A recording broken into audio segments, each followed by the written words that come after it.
year. We're going to have a good year in 2021. I'm still convinced of that. All right. So do we have a quorum back? Everybody here? It looks like everybody's here, Madam Clerk. I think we waiting on Councilmember Waring. I didn't see him sign on, so if I missed him, I think he's our only. He's coming. He's coming. He'll be here in just a minute or two, but we can go ahead and get started. All right. Well, I don't know that I have to take official action other than to announce we'll reconvene this meeting of City Council of Charleston. And we were in the midst of our public hearings. We've made it up to number 5 on the agenda. And so I'm going to go back and ask Mr. Morgan to lead us in the presentation of the remaining items. Number 5, Mr. Morgan. Yes, sir, Mr. Mayor. I'm going to go back to the screen share. Let's see if we get to the right place.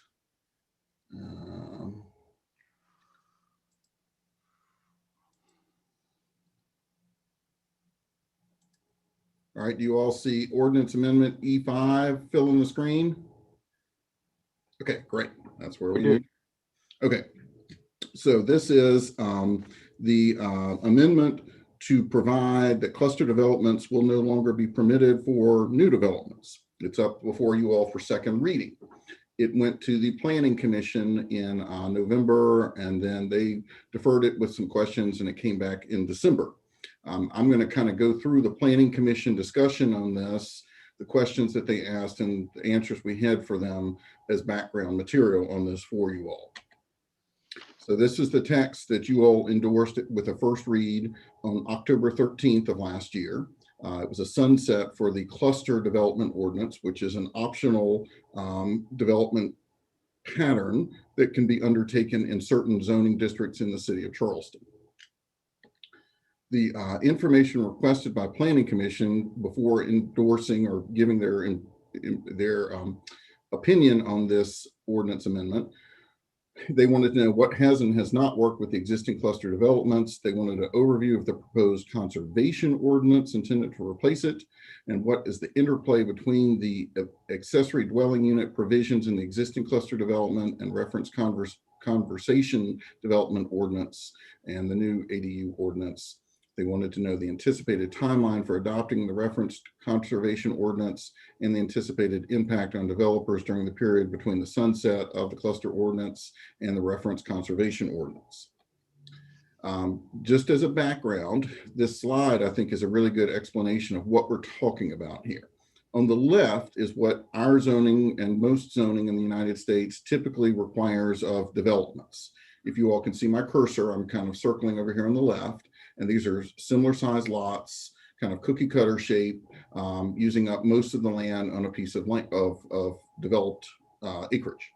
On the right is what you might call a cluster or conservation oriented subdivision, where the houses are on much smaller lots, they're much closer together, but there's much more green space provided for. And this is what essentially the cluster ordinance aims to do, as well as the work done new conservation ordinance. The existing cluster developments in the city, there are about 12 of them, and this is a listing of all the different cluster developments in the city. Between them, they have approval for about 760 units, and these would all be moving forward, whether you all sunset the ordinance or not, they would be allowed to move forward because they have concept plan approvals. They're in all a number of areas of the city other than downtown. They're in West Ashley, James Island, Johns Island, and also in the Canehoy area. The average size of a cluster in the city, and this is an image of a cluster, the Sea Air cluster development on James Island. Clusters in general in the city of Charleston have an average size of 22 acres. They have an average number of 58 units, an average density of 2.6 units per acre, which is lower than typical SR1, which is 4.8. And they have approximate open space preserved across the city of about 140 acres. So by virtue of these being in place, we've preserved about 140 acres as green space throughout the city. I will go to the next slide. The clusters are around the city, as I said, in 12 different locations. These are showing where they are on the edges of Johns Island, to the center areas of James Island, to the Ashleyville, Maryville area of West Ashley, and also out to the edges of the city in the Cane Hoy development. Staff has analyzed our current cluster ordinance, and we came up with successes and areas for improvement. The successes were that preservation of open space, the nearly 140 acres preserved, tree preservation, use of vegetation and other natural systems to enhance drainage systems, and meshing suburban and rural designs.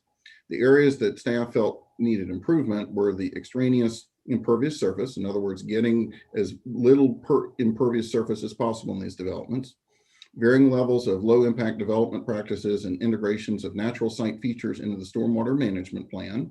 That hasn't been done as well as it could be, and varying quality of open space design and excess of new tree plantings versus conservation of pre-developed groups of trees. So I'm going to continue on here. So the conservation ordinance that staff worked on last year to replace the cluster ordinance reduces the maximum impervious surface, requires low impact development practices to be used in stormwater design, adds a pre-application site review meeting to identify conservation features and pre-development hydrology before designing the site layout, and to assess appropriateness of the site for conservation design standards. It enhances open space requirements, enhances tree conservation requirements, particularly the clusters of trees, which you've seen articles in the Post and Courier about how important those are, and adds provisions for affordable housing and accessory dwelling units. Hey, Christopher, could you go back to not the screen before the last one and the flooding issues? Oh, yes. So there have been many flooding issues that have been cited in connection with the Fleming Park cluster off of Fleming Road. These have all been investigated through our stormwater folks and were found to be connected to inaccuracy of off-site topographic data available for use in the stormwater calculations. They were not connected to the specifics of the cluster conservation design on the site. And I know that that's been a point of contention with some nearby neighbors and things like that, but it was any issues that have been created from that development have been because of off-site conditions and not conditions that were on the site itself. Thank you. Is that what you need to see, Mr. Gregory? That's fine. Thank you. Okay. Yes, sir. So additional responses about the interplay between the ADU provisions in the existing cluster development and reference conservation development ordinance are that ADUs are permitted in the current cluster ordinance without any affordability requirements. And of course, that's different from how they're permitted in other parts of the city. You have to have affordability requirements for an ADU. So that's a difference. The anticipated timeline for adopting the reference conservation ordinance.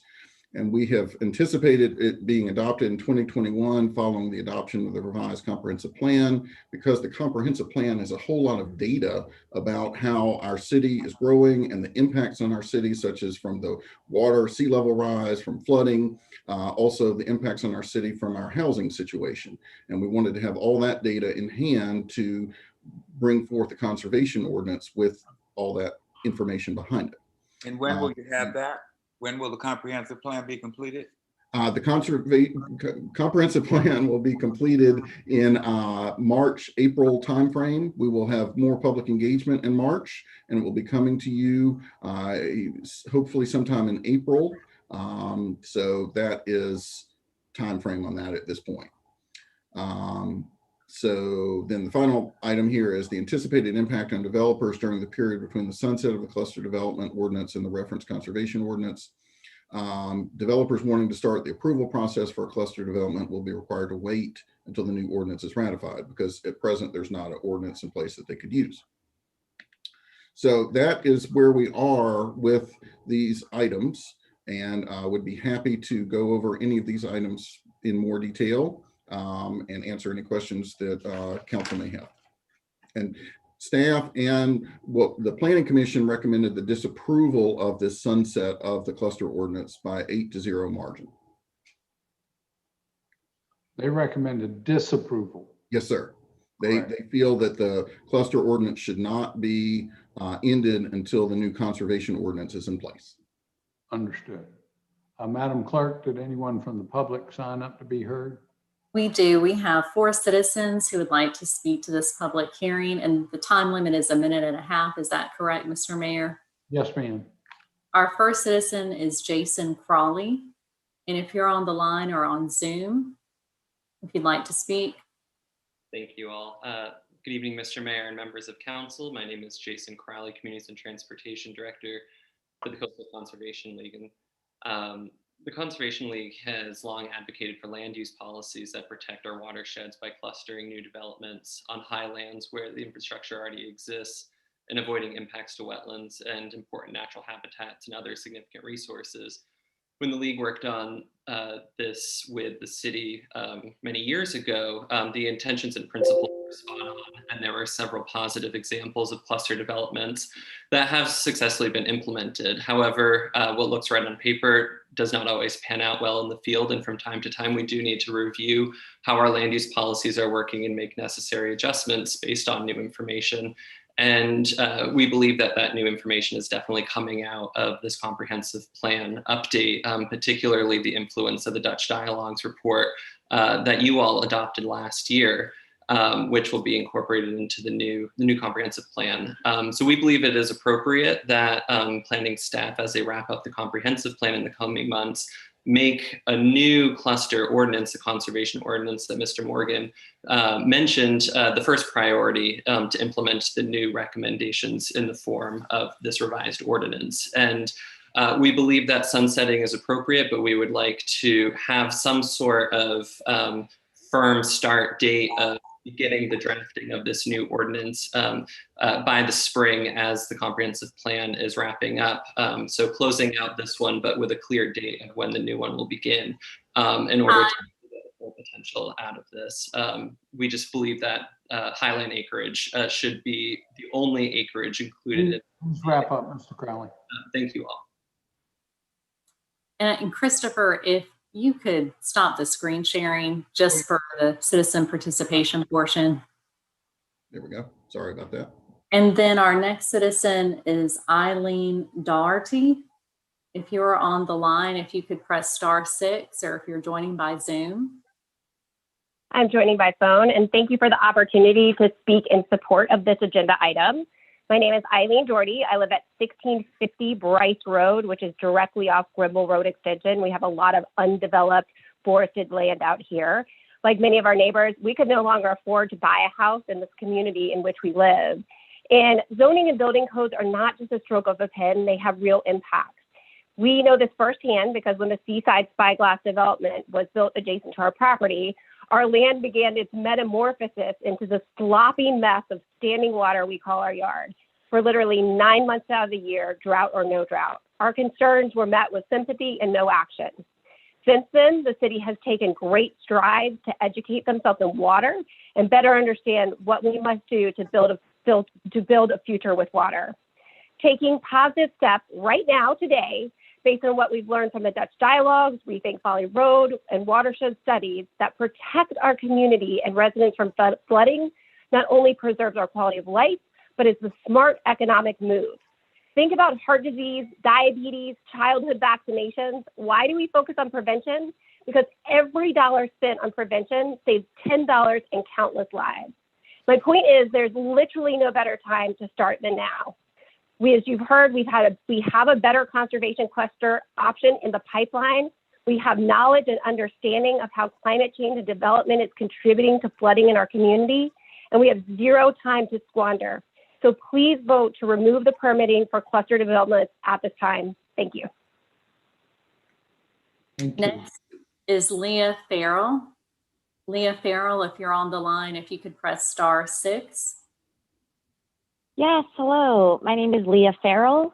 I live on Utah Battalion Drive on James Island, and I'm also here to show my support for deferring the cluster ordinance for new developments.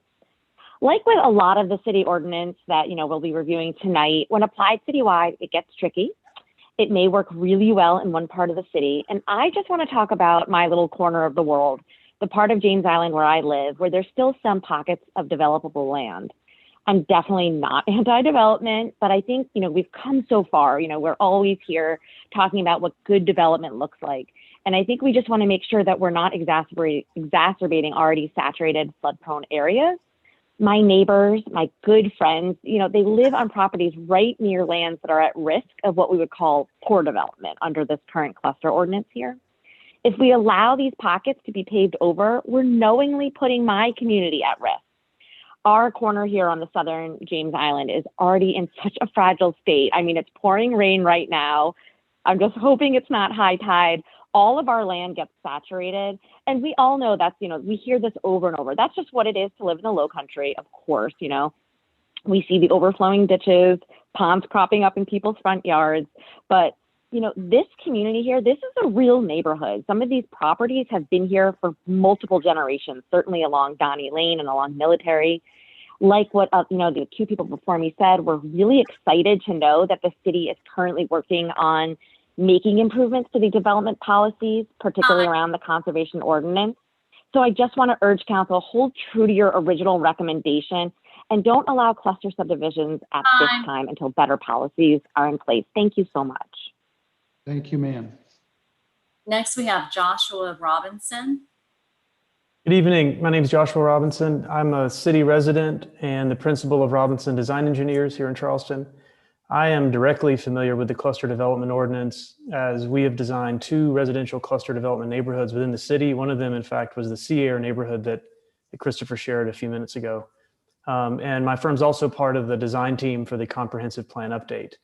I strongly support the goals of the cluster development ordinance to preserve open space in site development projects, but I have experienced firsthand the unintended shortcomings specifically related to stormwater management. I do believe that the city needs a development ordinance that incentivizes open space, recreational areas, and buffers. But based on my own experience, I believe that the ordinance should be reframed to incentivize preserved natural areas and to afford greater protections to site-specific natural resources such as remnant forest areas, trees that don't qualify as grand trees, for example, wetlands, soils, and adjacent properties. I am confident that a conservation-based ordinance of this kind is feasible and that it can be made appealing to real estate developers and builders too. The current ordinance, however, in my opinion, simply leaves too much room to inadvertently create stormwater problems. And I'd be glad to provide more specific input or feedback to council members and staff if helpful. Thank you. Thank you, sir. And we received 1 letter of support from the Charleston Trident Association of Realtors, and that was distributed to council earlier today. It was a letter in support of cluster development, and they stated that there were benefits of clustering to include providing a more diverse range of housing options in a community, reducing infrastructure costs and unit development while respecting the land and resources. Those are all the comments that we received. So they were in support of keeping Excuse me. alive or sunsetting. Excuse me. Yes, sir. I'm a citizen. I put my name on the list to speak, and apparently, for some reason, I've been overlooked. I just want to say that I live 1621 Donny Lane behind the Sea Air development that you mentioned. Everybody seems to be glowing about the Sea Air development. Well, that's right behind my house. My family's been on this property for almost 100 years. We've never had the kind of flooding that has gone on our property since the Sea Air development has been put up.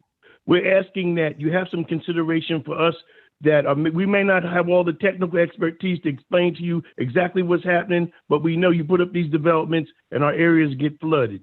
We don't have any other place to move. So what we're asking you is that you do deal with the stormwater management problems of these projects before you put them up. And I agree that if you deal with this stuff now while you're developing the stuff, you don't have to come back later and ask for hundreds of thousands of dollars to put in new storm drains. If we knew that Eugene King was going to be a flood area, we would have did it when we started building it. We'd have built some areas so that it wouldn't flood. But now we have to go back and spend hundreds of thousands of dollars to do that. We don't need to do that with these new developments. We know that there's some areas that are going to flood, and we need to have it addressed. Thank you very much. My name is Greg Payton, live 1621 Donny Lane, James Island. Thank you, sir. Appreciate your speaking up. Was anybody else that was signed up for public participation that wanted to speak on this matter in particular? If so, *6 your phone and would be happy to hear your comments. Okay, I don't hear any more public comments, so the matter comes to council. Councilmember Mr. Mayor, Councilmember Jackson. thank you, Mr. Mayor. I support, but I would like to introduce a change to the ordinance as a text amendment from the floor. I tried to communicate my my idea to each one of you, either verbally. I sent you a sample of what I would like to insert into this ordinance as an amendment now. I would like to read it if that's okay, and then ask for a second. I think just point of order, could we get the motion on the floor first for consideration before you amend it? I would move to consider the ordinance that's in front of us. Second. We have a second. All right, now I will call on you again, Councilmember Jackson, if you'd like to add an amendment. Yes, thank you. I'd like to add it, and then I'd like to ask for a second, and then I would like to state my reasons, if that's okay. So I'm sorry to dominate the floor for a few minutes. Oh, go ahead, read it. I appreciate that. Yes, so this would be a new section 2, replacing the section 2 of the document that's in front of us. And basically it would say City Council directs staff to prepare a draft ordinance establishing the parameters for conservation developments in sufficient time for consideration by City Council on or before its regular meeting currently set for March 9, 2021. I would hope. Second. All right, we have an amendment to the original motion. In essence, just see if I understand this correct. We would still be sunsetting the cluster ordinance, and we would ask staff to have prepared for us the new conservation ordinance by March what was the date? 9th, the March. first meeting in March. All right. Any discussion on? Well, sir, may I just explain why I'm adding this amendment? Sure. Okay. All right. Great. Thank you. Yes, I really have, I introduced this. It was discussed at the Community Development Committee after our legal counsel, McQueenie, drafted this amendment that's in our packet. And then I really paid attention to, the discussion at the Planning Commission, both meetings where this was discussed, as well as I tried to consult people that I know are following land use in detail, especially as we're learning the inputs from the city plan consultants. And so I really am convinced that we have a conservation ordinance that the staff worked hard on with members of the community and with our stormwater director and a lot of the tangential staff that would be involved in maintaining, supporting any subdivision that we build, that we allow to be built in the city. So I've talked at length with the Conservation League, Coastal Conservation League, with Josh Dix from CTAR, with some of our conservation partners down on Johns Island, with Joshua Robinson, with Dana Beach, people that have really, followed the history of the current cluster that we have in front of us, as well as are very eager to see a new, improved, best practices type conservation ordinance be initiated and enacted in the city. So I know that originally we talked about waiting until after the city plan was at least presented, if not adopted, before we would consider the conservation ordinance that's been drafted. But after all of those conversations with people who really want that kind of best practice tool, and knowing that the conservation ordinance is probably 95% done, it needs to be reviewed by the same audience of people that have been paying attention. and then go back to community development and then come to the council for first reading. And I think we could give it a very, peaceful and cooperative first reading in March. And then that would enact a new conservation cluster ordinance. So we wouldn't have more than a 5-week gap essentially between what we've already created by sunsetting this one in October. I think I've now got the support of CTAR. I haven't had a chance to talk to Mr. Arnold from the builders, home builders, but I think that they would also agree that getting a new ordinance that's vastly improved and has all of those things that Mr. Morgan put in front of us for why we want a new conservation ordinance. If we can do that in March, then I think we've done a really good service to ourselves and the public. Thank you. All right. Councilmember Gregory. Just a question for Councilwoman Jackson. The March 9th date, does that coincide with the approval of the comprehensive plan? And why I raise the question is in listening to Mr. Morgan, he did talk about sort of aligning the two. And so I'm just wondering what the March 9th date, the magic about the March 9th date. I think the magic about that is it would be the earliest that we could have a first reading for a document that we know is going to be, very aligned with the city plan results. I mean, basically, I think the conservation ordinance is going to be the poster child of a lot of the zoning uses that we're going to have to consider after we see the city plan. So originally, the date that I had on this as I was circulating it to each of you was the end of May as the date that we would most definitely commit to considering a conservation ordinance.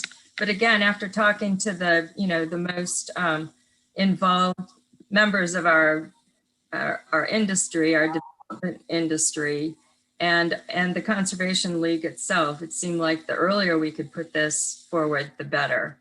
We can always, make changes. It'll have to go through the second reading. So and by then we'll have seen the comp plan. We might not have adopted it, but we will certainly have seen it, in April. So by the time it's adopted, we'll have the comp plan. And the reason, just as a follow-up, the reason I'm asking is because if I'm hearing correctly from staff, okay, that they would like to see the comp plan, and correct me if I'm wrong, Christopher, they would like to see the comp plan approved prior to.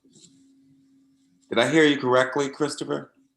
That would be our preference, in that the council would have endorsed the comprehensive plan, and that then we are bringing forward ordinances that are implementing what is in the comprehensive plan. All right, Councilmember Griffin. Yes, sir. I appreciate you, Councilmember Jackson, for all your hard work on this. I'm not yet seeing the benefit of approving this tonight when we haven't seen that conservation ordinance. I haven't seen it at all. Now, it may be 95% completed, but as far as I'm concerned, until I see it in front of me, it's 0% completed. I mean, for us to vote tonight on something that we haven't even seen yet scares me. And it's not something that I'm really willing to do. So if there's not a big benefit in us approving this tonight, I think we should wait. All right. Any further comments or questions? Councilmember Waring, and then Seeking. All right, thank you. Christopher, should this be adopted, or whenever it's adopted, will SR1 continue to have clustering by right? Well, with the new conservation ordinance, it would still have it by right. That is the way the new conservation ordinance has been designed. But it hadn't been passed yet. Correct. Right, but no, yeah, but I'm talking under our existing SR1 zoning. So if I got a piece of property zoned SR1 last week, I have the right to cluster, and quite frankly, not with a lot of public input. And that's one part about the existing SR1 aspect of clustering that certainly didn't like. We all may remember, who were on council at the time, the Ashley Hall Plantation Road development. Gentleman was trying to annex a piece of property and try to get SR1. Neighborhood wasn't against the development. They were against 66, 67 houses being put on the parcel. It was approved for, I don't know, 45, 46 in the county.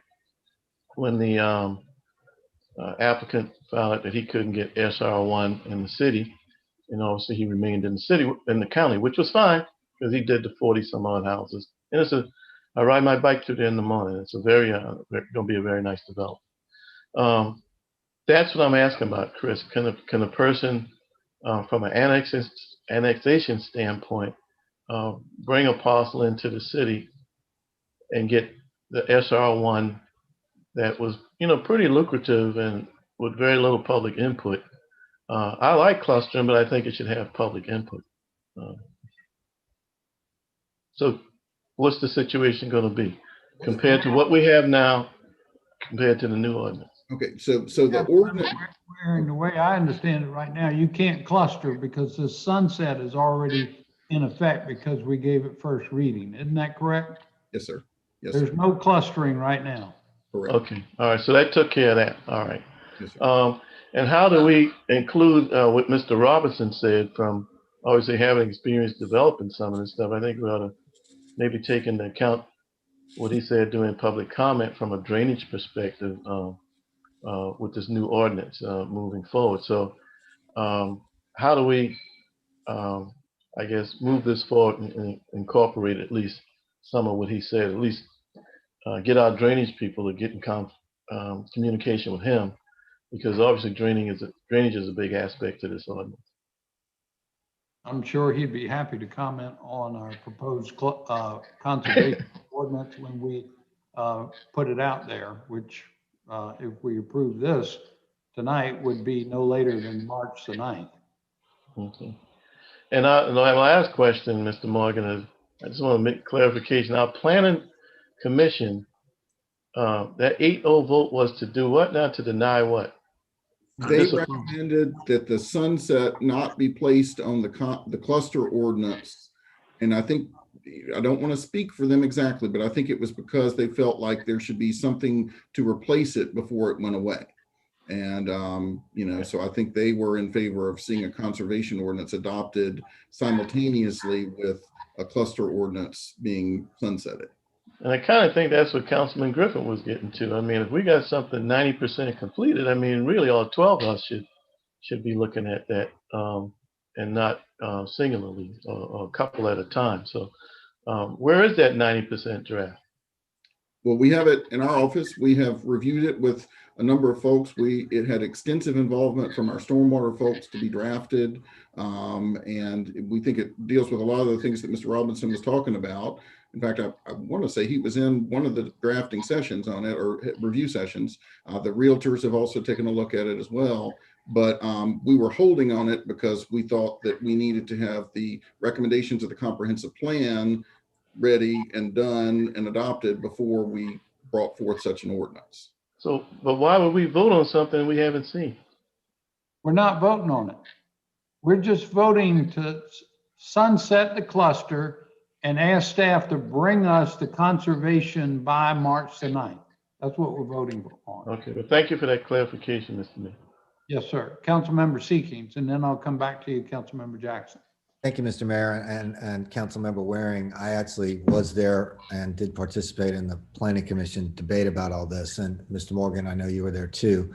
I think procedurally, we're sort of getting ahead of ourselves on this. I'm not inclined to vote for getting rid of something before we've even seen what's going to come in its place. The most unfortunate part about the ordinance that we're discussing tonight, which we're discussing about sunsetting, is its name. I mean, the cluster ordinance just sounds bad. It really is a conservation ordinance. Yeah. It allows for some things to be done on properties that otherwise wouldn't be done. And that one slide that Mr. Morgan put up, and Mr. Morgan, if you would put it up again for me, please, right now, I think it's very instructive. And I'd like to just use it as a tool for the remainder of my comments with council to suggest that there's a better way forward here. I'm sure that in a second, Mr. Morgan will get the slide up. But when I sat during the planning commission meeting and the presentation from Mr. Morgan, you would have thought, and Mr. Morgan, please don't yell at me, but you would have thought, no, back one. Which one? Next one back behind. No, This one? that one. Okay. You would have thought if you were listening for the first time and had never come across this debate, you'd have thought that our planning team was in front of the planning commission arguing in favor of the cluster ordinance as opposed to what you see there with conventional subdivision design. The planning commission's reason for not wanting to sunset this is because it was taking a lot on faith without having seen, as we've all pointed out tonight, what the next ordinance might look like. If we sunset this, and for any reason we go beyond March, April, May, and we listen to our planning team who say they want to wait until our comprehensive plan is in place to replace and make some improvements on this, what you're going to see is to the left and nothing to the right because it won't be available. The other thing is that I think is important to know, just from a procedural standpoint, we've already given this first reading. And although this isn't necessarily an ordinance that allows development by right, if you meet certain requirements, if you are in SR1, SR7, rural RR1, and you have the lot size requirements, you can come in and you can build this. So we have essentially, by giving first reading, taken away a right that property owners have without giving them any notice at all.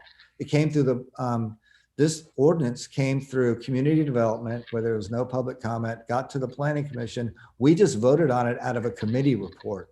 So I think just procedurally, we need to be careful about that when we talk about land use and land development and, you know, noticing people and letting people know what we're doing. I think it's admirable, and I applaud the fact that we want to advance and do quickly a new ordinance to put in place of this. But until we do that, I would suggest humbly to our council that we separate these two issues. We leave the ordinance in place. Perhaps we vote on a name change for it tonight.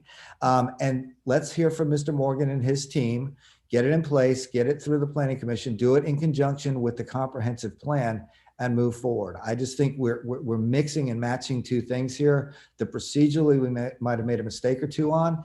And we, I think, are going to make an error if we just simply abandon the cluster ordinance now in hopes of something a little bit better down the road. I would observe, and Mr. Robinson has been intimately involved with this, I went back and looked, the cluster ordinance is generally consistent with the recommendations of the Dutch through their reporting. There are some adjustments that need to be made, but I can tell you one thing, it's a heck of a lot better what you see on your screen to the right than it is to the left. And there's no telling where we're going to be in the future, whether we pass in March or April or May or June, a new ordinance. In the meantime, what we're going to have is nothing. We're going to have what you see to the left. And we're going to have some disgruntled property owners who have a pretty good argument that we did this to them without telling them about it. So I would humbly ask that we wait and see what we've got before we start voting to get rid of what is out there right now, which is pretty darn good. It's not perfect, but it's good. And the Planning Commission recognized that. I mean, I think I'm fairly reporting back to my colleagues that the Planning Commission recognized that we can do better, but just getting rid of this is not that. So with that, I'm not going to vote for this amendment tonight. I'm not going to vote to give this second reading. I am going to encourage Mr. Morgan to do it right. I don't know that we need to put a time frame on him of March when he and his staff have told us in conjunction with the comprehensive plan. Perhaps May is a good time frame. The world is not going to end if we don't sunset this cluster ordinance. What we might get is some conventional subdivisions permitted that we otherwise wouldn't want to have without any water management consistent with our comprehensive plan that's coming at us. So I've spoken way longer than I want to on this, but I would encourage all of you to really think hard about this before we sunset something without any alternative. And we haven't really gone through a good notice process to those landowners who really by right can go in and do this. So thank you, Mr. Mayor. I think I've said my piece. And thank you, Mr. Morgan. If council members don't mind, I'd like to call on Mr. McQueenie. Sometimes he comes up with a salient point of where we are.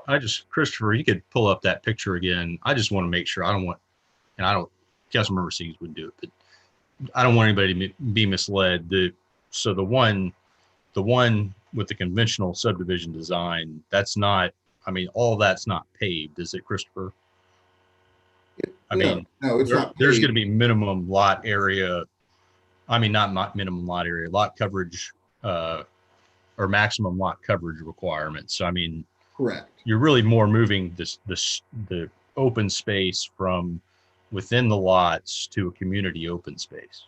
Correct. Okay, I just want to make sure, because it looks like you got all pavement in one, and then, a jungle area in the other. And Right. Somebody might have a lawn. I Yep. get it. Yeah. Councilmember Jackson, briefly, because I saw your hand up for a while, and then Councilmember Shade.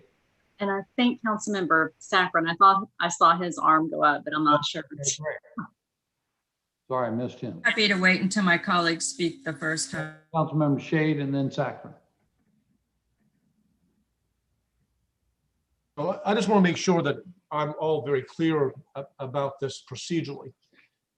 We've given first reading to this ordinance, and the effect of this first reading has frozen folks from proceeding with their plans if they own a tract of land and they want to develop. And in the meantime, make sure I got this right, we have a conservation ordinance in the works, which is going to improve the shortfalls of this cluster ordinance. And if we wait until we adopt the conservation ordinance, that's going to improve the shortfalls of this cluster, but then the cluster will die, and allowing people to proceed with developing the land that they have. Am I stating that all accurately? You could develop the land under SR1, but you just could not use the cluster concept. You could still develop it, but under that more traditional format. But if we follow the Planning Commission's recommendation of disapproval, that frees up folks to proceed with their plans. You could still cluster if you agree with the Planning Commission, correct? If we agree with the plan, and as my math teacher would say, simultaneously together at the same time, we will take into advisement or under consideration at some point in the near future this conservation easement, this conservation ordinance, right? I'm sorry. While we're allowing the cluster ordinance to be in effect, we're now going to then consider abandoning the cluster ordinance and have a conservation ordinance come before us at some point in the near future. We effectively abandoned the cluster last October. Right.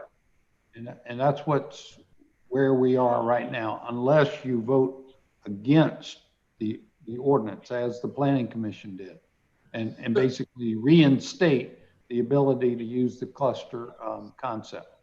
So out of a matter of basic fairness to those companies or developers who've got plans on the books, it seems that we should follow the Planning Commission's recommendation of disapproval, allow them to proceed, and then at the right time take out the other ordinance. That's what Councilmember Seekings very eloquently described. Yes, sir. Right. I just want to make sure I'm on the same page with what I think I'm hearing from a good number of my colleagues. So there's a follow-up question, Christopher. How does, we talked about the Dutch dialogues and those issues dealing with stormwater. I'm presuming that whatever we consider with the conservation ordinance, that it is going to be consistent with Plan West Ashley and consistent with the new stormwater manual. Yes, sir. Okay. Yes, sir. Now, the stormwater folks, as I said, worked with us extensively on developing the new conservation ordinance. And, just in general, our new stormwater standards are much broader, and they look at a broader area than what we had when we developed the original cluster ordinance. So on all fronts, the stormwater is definitely going to be better. All right. Thank you. Councilmember Saccharin, then Appel. Thank you, Mayor. I'm good. Council Member Shade and Seekings help clear up some of the muddiness for me. I got it now. Okay, Councilmember Appel. Thank you, Mr. Mayor. And first, I want to send kudos out to my colleague on James Island, Councilmember Jackson for having the desire to bring something forward that's intended to improve situations that we're dealing with in the outer boroughs, as she puts it, regarding overdevelopment and flooding. But I've got a unique perspective on this. I represented the developer of Ashley Hall Plantation, not when they were making a run at developing in the city, but once they went over to try to develop in the county. And I'm telling you, I mean, it's going to be an awesome development, the settlement at Ashley Hall Plantation, but it would have been better had it proceeded under the cluster development in the city of Charleston. I mean, there would have been large swaths of that property that would have been protected, that wouldn't have been developed, that would have remained natural. Clustering is a tool, just like any other tool. It can have great success in some places, and it can have adverse impacts elsewhere. The cluster that's world renowned, or at least renowned in the city of Charleston, is the Central Park cluster that everybody on James Island has heard about. And I mean, what I keep going back to is the fact that had that property on Central Park been developed according to traditional single family zoning, the base zoning, the non-cluster approach, it still would have exacerbated flooding, or it still would have posed all these impacts of flooding and traffic and things like that. So the real question in my mind isn't so much cluster versus not cluster. It's what properties in the city of Charleston are really appropriate for development, given everything we know now, given some of the infrastructure challenges we have from a stormwater and traffic and transportation standpoint. Because in the abstract, clustering or conservation, or however you want to frame it, and I agree with Councilmember Seekings, there's a semantic challenge here above all. That's really what I hope we can start looking towards when we finalize the comp plan process and things of that nature. So I mean, I'm just concerned that if we do away with the cluster approach, we open the door to the development we don't want to see, the more traditional type of suburban type layouts that are problematic. But there's no question that this is touching on a very important issue that we're going to be dealing with for many months and years to come, because we know we're growing. We're not going to be able to stop that. We have to decide where we want the growth to be, and it's not appropriate in all places, and we have to come up with the mechanisms to deal with that. But I don't know. I'm torn on this one because I know this is coming from the best set of motivations and best intentions. I just think let's get that new and improved ordinance moving forward as quickly as possible. I think that would be beneficial to everybody. All right. Councilmember Gregory. Just a couple of questions, because this is an issue that we all on the island have been contending with for years. If you listen to the comments from the folks on James Island, who clearly can say that there is a cause and effect. If you let's take Fleming cluster, for instance, a cluster that was developed right adjacent to an old traditional neighborhood.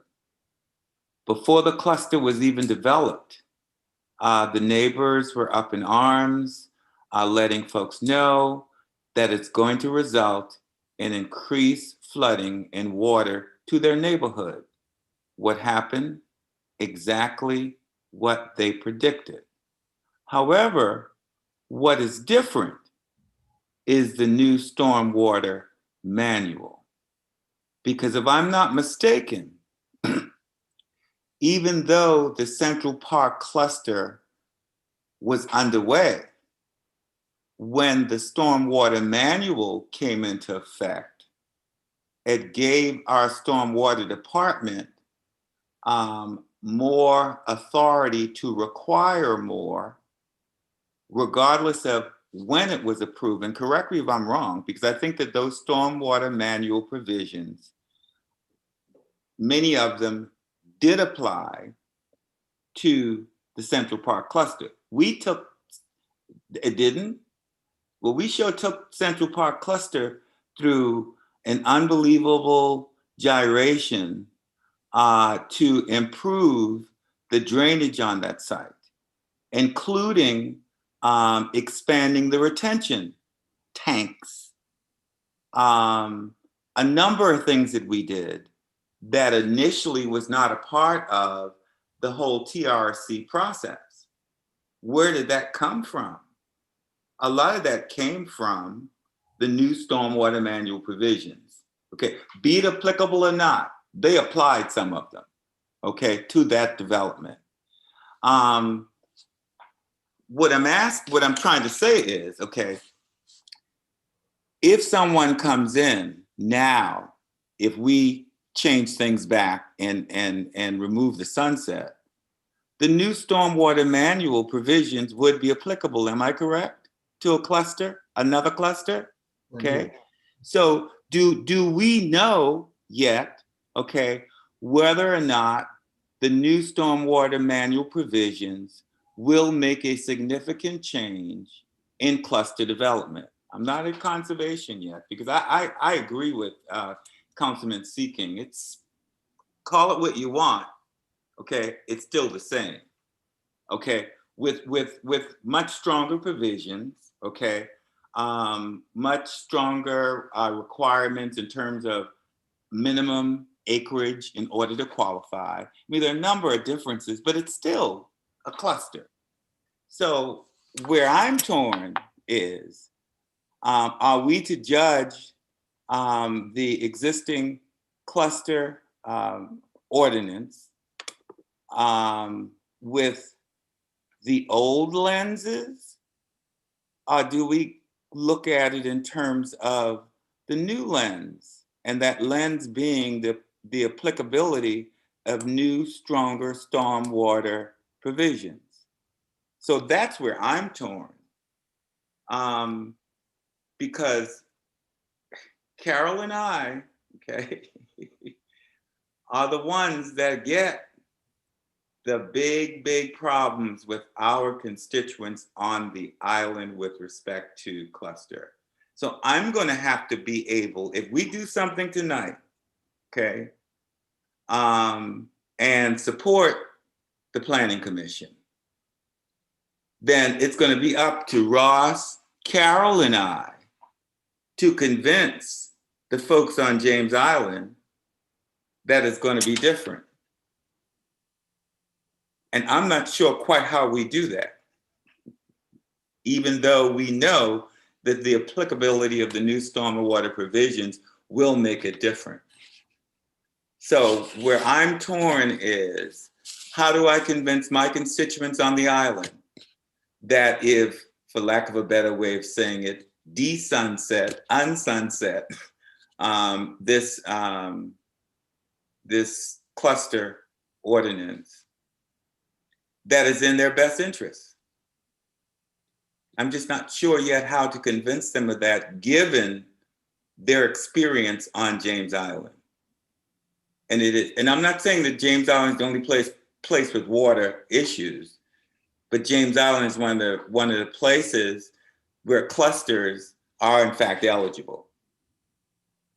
So we're going to have to be able to convince our constituents that if we do make this change tonight, that this change tonight will be with much stronger stormwater manual requirements. And therefore it will address, if not eliminate, the problems that they had with clusters in the past. Thank you, sir. Sounds like a conundrum. Councilmember Shealy. Thank you, Mr. Mayor. I guess I want to ask Christopher Morgan again about the density side of this with the clustering, because I know when we went back to Ashley Hall Plantation before I was on city council, that because of the clustering, they were able to put more homes there than they would if they did not have the clustering. And that's a big concern. Putting more cars on the roads in high traffic areas is a big concern in my district. So, I mean, is Is that true? I mean, I know that with Ashley Hall Plantation, with that new subdivision, they were able to put more homes, and that was a big there was big opposition from people that there was going to be more cars on the road, more traffic on those roads. How does this affect density?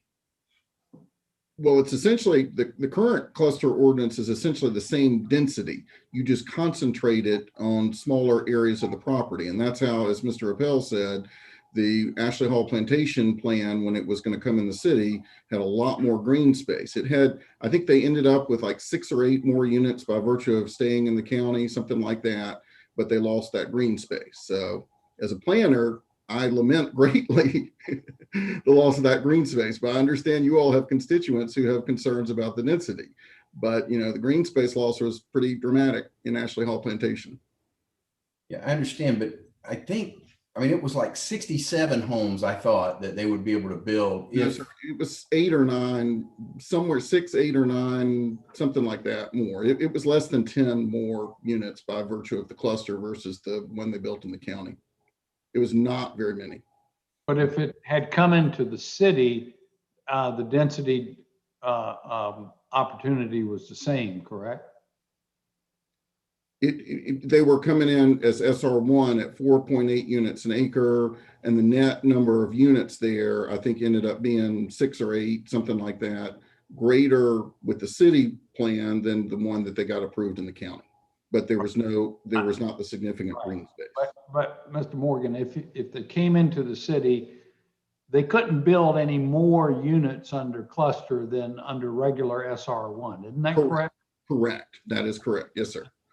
All right. All right. Would anyone else like to be heard? Last word, Councilmember. No, Mr. Mayor, we're going to have a debate on this one. I mean, not tonight, but outside the meeting. It was in the 60s that he could put on Ashley Hall Plantation. It was not, I think, how many units does he have now? 46? It was not 8 more units would have been 56. It definitely was in the 60s that he had that he could put in. So it wasn't that people were against clustering. It was the difference in the number of units he would have been allowed to build under SR1 in the city versus staying in the county under the existing zoning that he had, which was in the 40s, which the county eventually approved, and the neighborhood didn't have any trouble with being in the 40s. It was more than 6 or 8 units. All right, Councilman, Mr. McQueenie.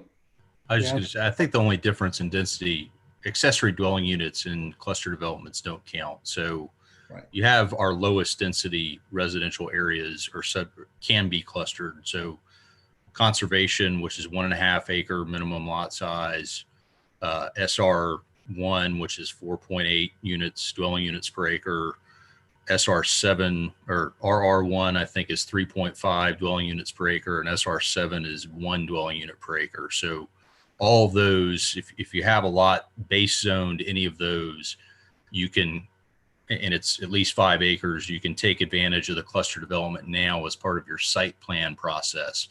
The only density difference is if you have an accessory dwelling unit on any of those lots, it would not count towards your overall density cap. If that makes sense. All right. Last word, Councilmember Jackson, then we'll call the question. Yes, ma'am. Thank you. I really appreciate hearing from each one of you. I know that this is, a moving target and a very sort of, dense subject, no pun intended. I think that, there are answers to some of the questions in terms of the protection qualities. The reason that, the city has a conservation ordinance that is called cluster right now, but part of the reason for that, that tool is to take a piece of property and try to preserve the most natural of its features, or the places where you would be putting building that would put more of the neighborhood properties at risk, or however it would turn out, on a location by location basis. So that the theory of clustering for conservation purposes is right on, track, and especially in an area like ours, where the water does come up through the ground, and we have to worry about tidal creeks and rain bombs and all of that. So there's no question about that.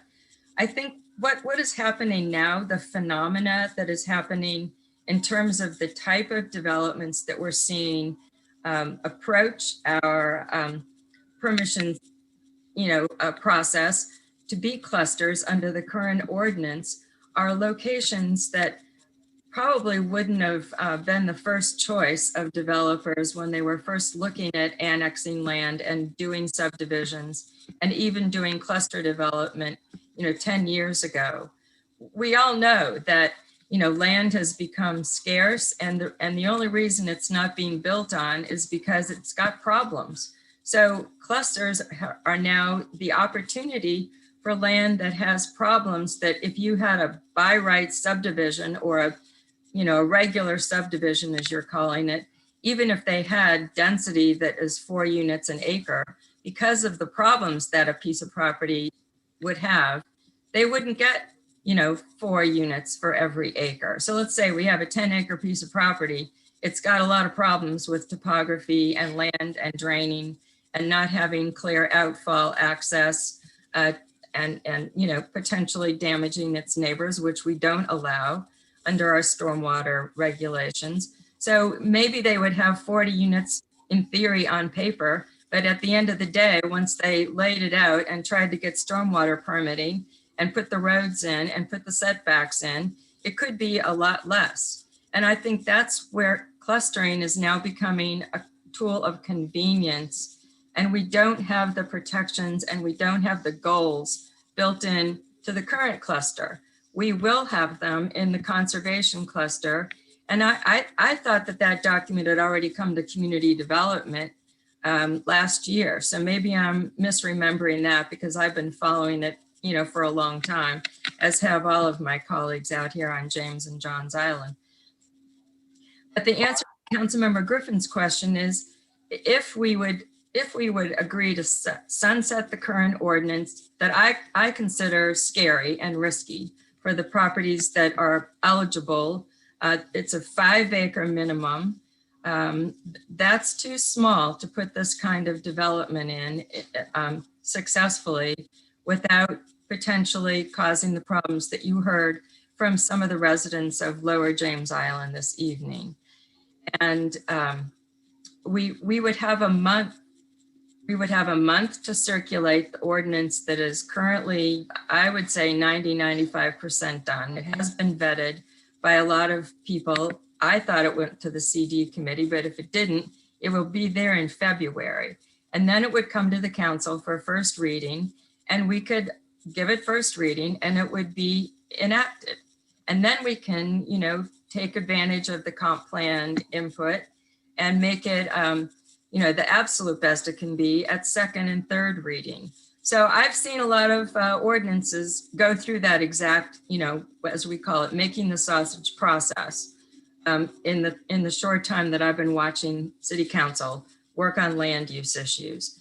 That's why I put it forward, to take away one that we're no longer proud of, and enact one that we know is going to be a best practice model that, will be showing the county and all of our neighbors, because we're going to have all of the best in there, including housing affordability. So right now we can do ADUs with this current cluster by right, doubling the unit count. And we can't prevent that. If they can figure out a way to park ADUs, they can have them if they get their cluster concept approval. So that's my argument. I know that, you all have a lot of concerns about not wanting to take away one thing until you have another one firmly in place. I say 6 weeks is pretty much firmly in place. It's a month of looking at all of the ingredients of the conservation ordinance, sending it to community development for their review and recommendation, coming back to council on March 9th and giving it first reading. And then if there are things that we want to add or change, we can do that during the month of March and April before it comes back for second and final reading. That's my argument. I really appreciate you all, getting yourselves involved in this, because I know it's, really, really hard thinking, and I really do appreciate it. Thank you. Yeah, I just have one I'd question. really like to call the question. Yeah. I have a procedural question, Mr. Mayor. No. Let me call on Councilmember Del Chapo, who has not been recognized at all this evening. And Then- my only question is, we're so far into this, I don't even know what the motion on the floor is anymore. I don't even know what I'm going to be voting for. I was going to recap that, if you will. Let me do that. I'm happy to do that. Mayor, And- can I just ask Councilmember Jackson one question? Sure. before the vote? Quickly. Yes, Councilmember Jackson, are you suggesting that if we were to lift the sunset and someone comes in with a cluster application, that the new stormwater manual provisions will not make a difference? Will certainly be a lot better than the ones that, dictated the Central Park cluster stormwater design. Right. No question, but they don't have the same low impact development and all of the, environmental protections. The stormwater manual uses water to do that. It encourages green infrastructure as a water, drainage tactic, as opposed to piping everything. But the conservation ordinance that's been in front of us is going to, make the environmental controls even more rigorous. Okay. Thank you. Mr. Mayor, I just have a procedural question to ask. Yes, sir. Since the Planning Commission recommended disapproval, can we take up an amendment to the ordinance with their disapproval recommendation? I believe that we can. Yes, sir. Right. Yes, we can. We can do that. All right. I just want to make sure we're clear on that. So what we have on the floor is an ordinance that put a sunset or ended the cluster provision of our SR1 zoning. So it's now been amended to ensure that we promptly get a proposal before us for a conservation ordinance that would replace it. So if you vote yes, that means no clusters, and we're getting a conservation ordinance presented soon. If you vote no, that means you want to continue allowing folks to be able to apply under the cluster provision. But I'll tell you this, folks, in 2020 hindsight, I wish that we had dovetailed the conservation with the end of the cluster. Okay, we wanted to wait till the comprehensive plan. Regardless of how this vote comes down right now, I'm going to instruct staff to dust that baby off the shelf and bring it to us as quickly as we can. I think we know enough about the comments that have been made to the comprehensive plan to reasonably proceed with the conservation ordinance. So for the record, I'm going to ask staff to do that regardless. So, but the motion's on the floor. If you vote yes, that means no clusters and we get conservation soon. If you vote no, that means you want to continue the ability to have a cluster. Madam Clerk, would you please call the roll on this, just for confusion? Councilwoman Del Chapo? No. Councilmember Shealy? Aye. Councilmember Saccharin? Yes. Councilmember Mitchell? Councilmember Mitchell? Yeah, yes. Councilmember Brady? Aye. Councilmember Gregory? Yes. Councilmember Waring? Councilmember Waring? You're on mute. No. Councilmember Seekings? No. Councilmember Shade?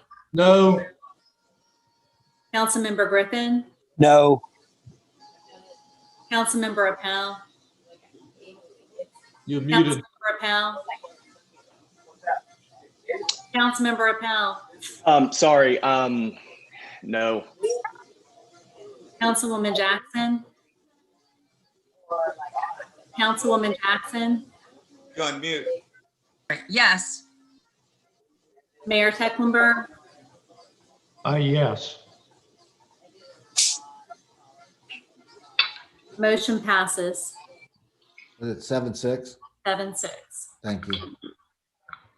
Thank you. So, sorry, that took a little while. Next up is number 6. Back to you, Mr. Moore. Wait, that's right. No, wait, we have to, I think we have to do third readings. For third reading, that was second reading. I'm sorry, for third reading and ratification. I move for a third reading and ratification As amended, as amended. Sam votes. Second. is anyone planning on voting differently? I'll just call it by voice vote. All in favor, please say aye. Aye. Aye. Aye. Any opposed? Nay. Did anybody change? It's still 7-6. Thank you very much. Thank you for that correction, Madam Clerk. Back to you, Mr. Morgan. All right. And then we go on to, oops, I hit the wrong button here. Let me hit this.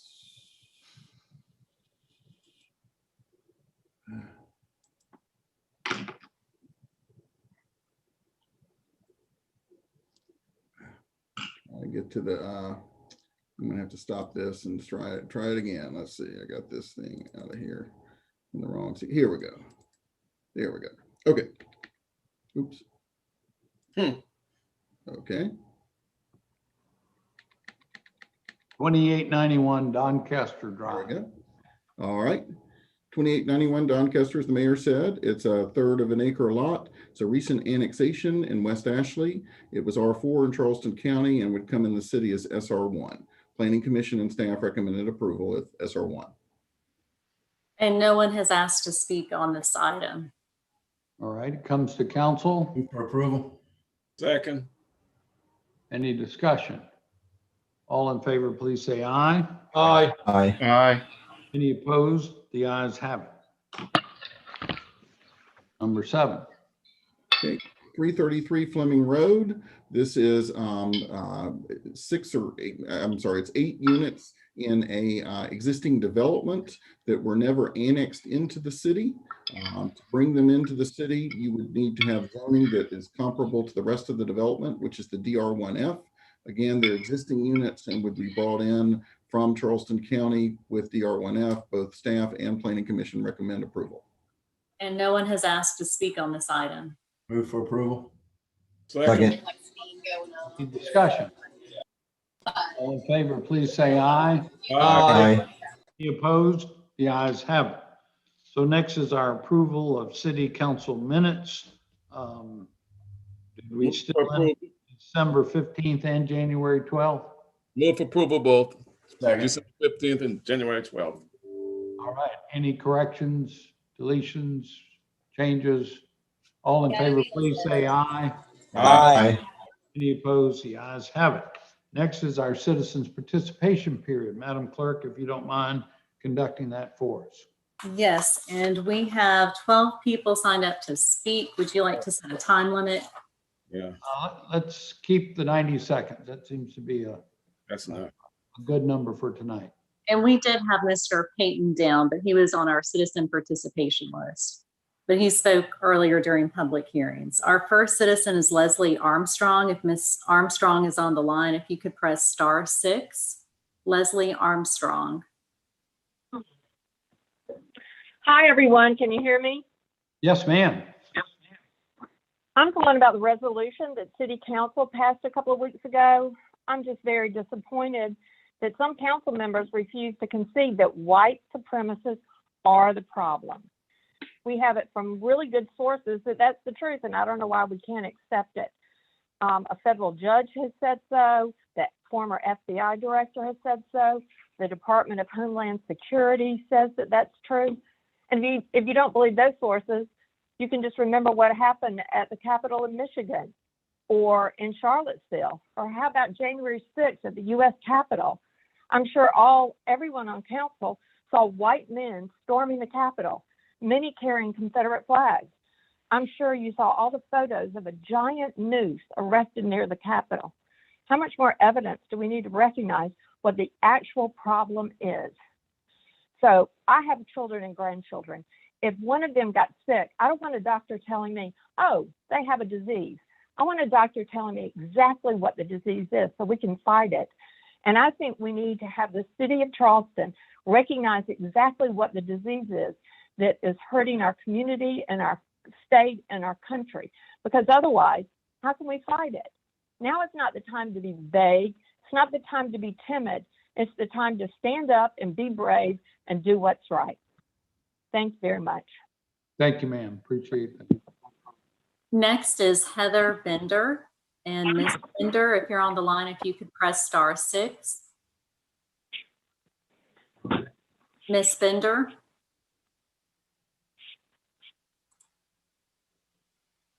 All right, next we have Maddie Durham. Ms. Durham, if you're on the line, if you could press *6. Hello, can you hear me? Yes, ma'am. Thank you. We can. Hello. Okay. Hello. I'm calling in regards to the completely watered down garbage resolution that was passed in council last council meeting.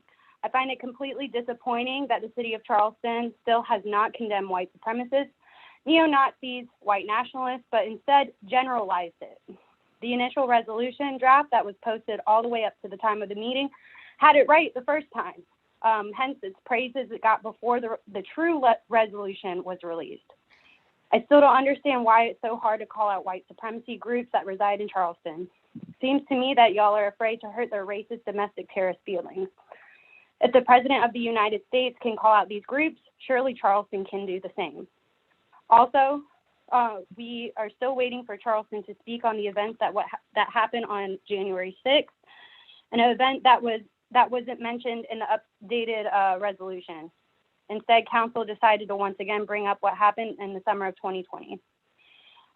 Y'all have no problem calling out groups who just want equality, but struggle to call out groups like Flags Across the South, who post pictures of hanging black shadow figures, telling black people they can just go pick cotton, and get 2 black women escorted away from the statue that they consider theirs during a permanent event that the city allows. Y'all put up this resolution. Where's the follow-up? And where's the specification? Also, 25,000 plus people are still wanting Harry to resign. Thank you. Thank you, ma'am. I will not. Thank you. Next is Jason Jones. Mr. Jones, if you're on the line, if you could press *6. I am here. We can hear you. Awesome. All right. First of all, I'd like to start by saying that I still stand by my original statement at the last City Hall meeting. I do thank Councilman Mitchell for proposing a resolution and getting something out there. However, as the others have said prior to me, I do feel that the version that was released, one, was very sneakily released. Many people in the community, and you'll be hearing from many more of them on this call, I hope, felt like they were blindsided because one resolution was posted on the city website. However, another one was presented. As many of my colleagues have already said, the call out for white supremacy groups, hate groups, white nationalists, neo-Nazis is extremely important to have in the verbiage of this resolution. Right now, as it stands, this resolution basically could say that anybody that doesn't agree with the mainstream thought process is divisive. Please explain to me how the word divisive was passed through as a noun inside of this resolution through city legal, knowing that 10 years from now, that terminology holds no weight in what happened today and the purpose of that resolution. I really feel like the council needs to go back and look at that resolution. I feel like this is going to be a legal nightmare in the future. And I still stand by what I said in the beginning as well. We need more to come behind this resolution to give it power and teeth. As you just heard, there are groups that stand around the city. You all know this. You see it. Holding Confederate flags. Time. What says division more than Confederate flags? Thank you, ma'am. Harry Griffin, you will resign or you will be removed. Have a great night. Thank you, sir. Next is Aaron Minigan. Was that a threat or, I mean, what was that? Councilmember Griffin, this is our public participation. Okay, but you're going to let people make threats at me or are you going to say anything? No, sir, that is not a threat. You will be voted out, sir. Is that clear enough for you? Thank want you. to chime in on public comment? Thank you, sir. I appreciate your comments. Please, let's move on to the next one. Next is Aaron Minigan. And if you're on the line, if you could press *6. Thank Aaron? you. And good evening. Can you hear me? We can, thank you. Thank you. Good evening, Mr. Mayor and members of council. My name is Erin Minigan, representing the Preservation Society of Charleston. Tonight, I would like to speak briefly to the St. Julian Divine Smokestacks Task Force reports, as well as the proposed ordinance to create a special parking overlay zone along King Street. First, regarding the smokestacks, we would like to again commend council for pressing pause last year when the smokestacks were ordered down to take the time to engage with the community and explore options for their preservation. The creation of a task force has led to productive conversation among a diverse group of stakeholders that we feel confident will result in best outcomes. We want to support and underscore the recommendation of the task force at their previous meeting on January 13th to urge council to move forward now with bidding the work to remove the inner liners to address the immediate safety threat. The task force has unanimously stated their support for preservation of the smokestacks, and the Preservation Society is actively working with our partners at the Historic Charleston Foundation and Eastside Neighborhood to develop a fundraising strategy for preservation efforts. The Preservation Society thanks you again for the opportunity to serve as a member of the task force, and we look forward to working with the city toward the successful preservation of these iconic historic structures. Lastly, we would like to thank council members Appel and Seekings for proposing temporary zoning changes that will activate a portion of King Street by removing minimum parking requirements. Charleston's small businesses have been hit hard by the pandemic, and we support this innovative land use policy as a way to restore vibrancy to this important historic corridor. Thank you. Thank you, ma'am. Appreciate it. Next is Theo Cogdill, and I might be mispronouncing your name. I apologize. Theo Cogdill, if you're on the line, if you could press *6.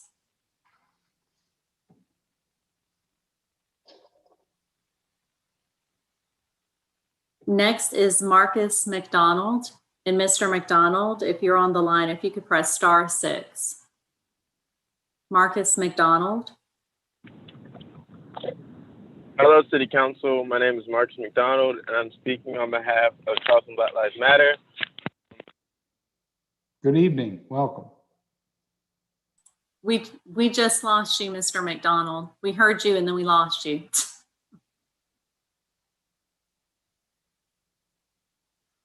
All right, well, we'll go to the next speaker and we can come back. Okay. He may have dropped off the call. Our next speaker is Reverend Nelson Rivers.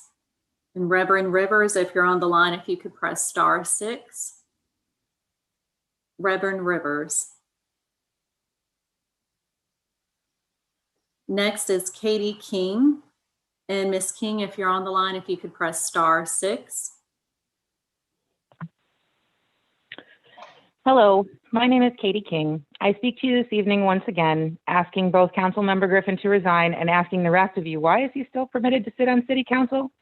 I ask this in reflection over not just the events surrounding the white supremacist demonstration December 6th in Charleston, but of the insurrection at our nation's capital just a month later on January 6th. The same people Harry Griffin called friends and good people were seen maced on the steps of the U.S. Capitol while attempting to overthrow our national government in the name of a falsified, quote, stolen election. When we're on the precipice of an impeachment trial for a former president for the aforementioned insurgency, how is it that in Charleston, the seat of slavery in the U.S., we're so laissez-faire when it comes to calling out white supremacists and their sympathizers and holding them to account? How is it that after the people of this city have suffered through the Emanuel massacre, which will forever pain us, as well as the recent senseless and suspect deaths, that we allow this type of behavior to go unchecked and unpunished? I've read the recently released rough draft of the proposed code of conduct. Council members Appel and Del Chapo, I urge you to make necessary changes to ensure the language is clear and direct with regard to violations of the code and the repercussions of such violations. I'd also like to call for an addition to the code in which it can be retroactively applied to past violations for those still active on council. Councilmember Waring, in summation, you said 2 weeks ago during the Ways and Means Committee meeting that some of the best ideas brought to fruition by City Council have come from constituents. I urge you all to take notice that your constituents have continued to speak out, and we will not stop on the issue of Harry Griffin's abhorrent behavior until it is dealt with appropriately. Best pay attention. We're giving you ideas upon which you should act. At this point, there's 36,000 of us that are giving you the ideas. Now act. Thank you. Thank you, ma'am. Next is Rita Kazurskis. And if you're on the line, if you could press *6. Yep, thank you. You all need 15 seconds to stand up and wave your arms, or shall I just go ahead? Go right ahead.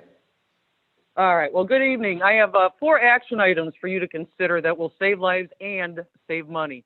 Effective immediately, I am requesting that the city adopt a no mask, no permit policy that requires all participants of permitted activities to wear masks without exception. The city controls who gets permits. Please commit to 100 days and help stop the spread of COVID. Almost 500,000 people are dead already.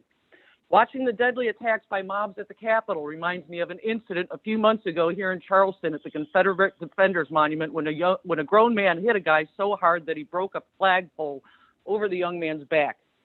As the area around the Defenders Monument is an especially high traffic area where the general public is not easily separated from groups with flags, I am requesting that you prohibit the use of flagpoles in and around all areas of White Point Gardens and the Battery. There are much safer places for groups to assemble for events when flagpoles will be used. Third, I'm requesting the areas of the Battery and White Point Gardens be designated a no protest zone. It's a high traffic area with hundreds of people passing every hour in cars, on bikes, and on foot. The purpose of the park is to be a place where everyone feels safe and welcome to explore and enjoy the area to its fullest. This costs nothing to implement, but it also eliminates the cost of extra police presence every week. Fourth, stop issuing permits to the group known as Flags of the South and any of their members representing the group. On July 5th, one of their members broke a flagpole over the back of a young counter-protester. Existing codes prohibit any conduct that causes injury and allows for refusal of future permits. Stop turning a blind eye and trying to accommodate these folks. And I invite you to please come down to the Battery Sunday from 10 a.m. to noon or next Saturday from 10 a.m. to noon. Thank you. Thank you much. Next is Michelle Melton. And if you are on the line, if you could press *6. Good evening. Can you hear me? We can. Hey, good evening. Thank you guys so much for your continued efforts. I do want to come to you this evening in regards to the resolution condemning any groups or individuals who seek to divide our community and incite hate.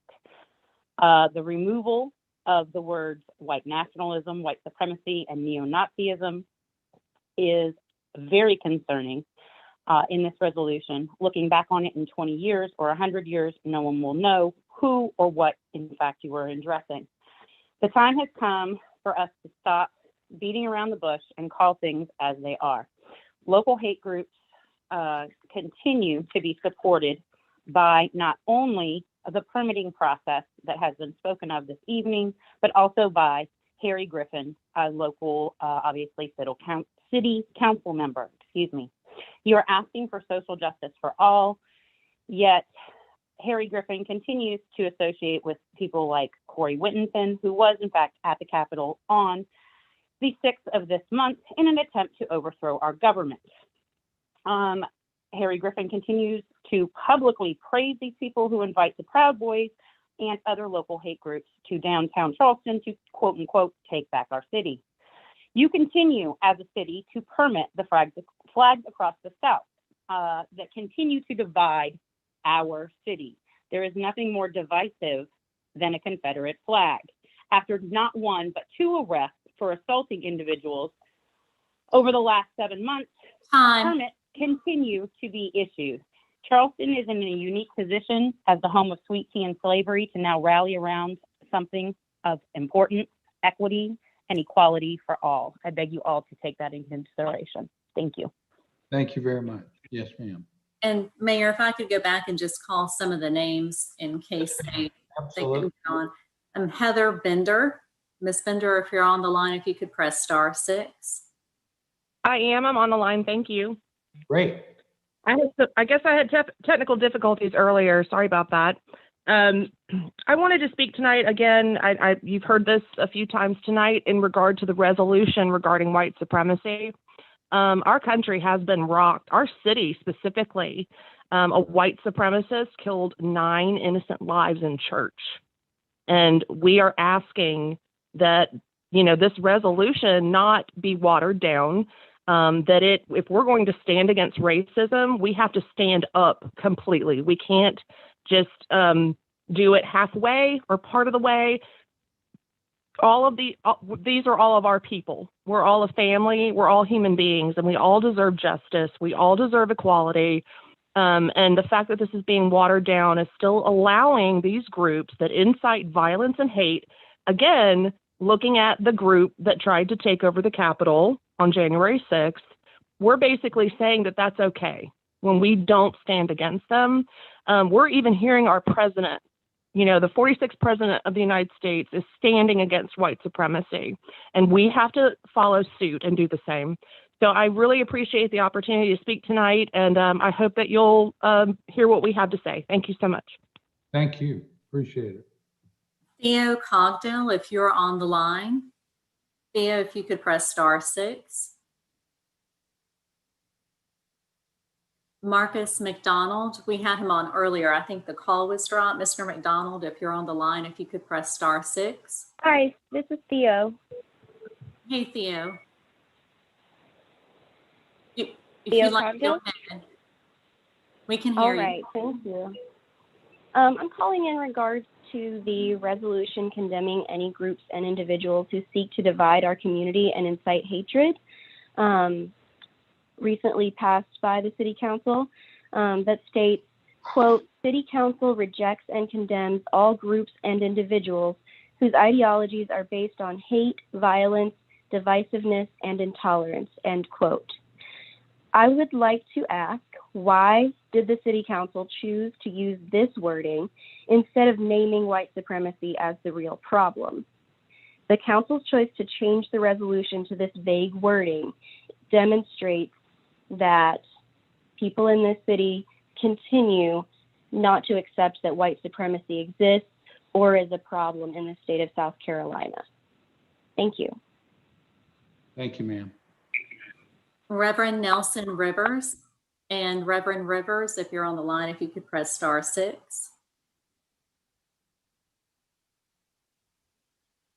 All right, and that's all that we had for citizen participation. We did receive some. Wait, it's Marcus. Oh, hey. Can y'all hear me? Donald, yes, sir. Thank you Yes, for. so I cut out, but I'm back again. So, Marcus All right. McDonald representing Charleston Black Lives Matter. I will say this. First things first, and this is what I was saying before. MLK was killed by white supremacists. MLK was killed by white supremacists. Dr. Martin Luther King was killed by white supremacists.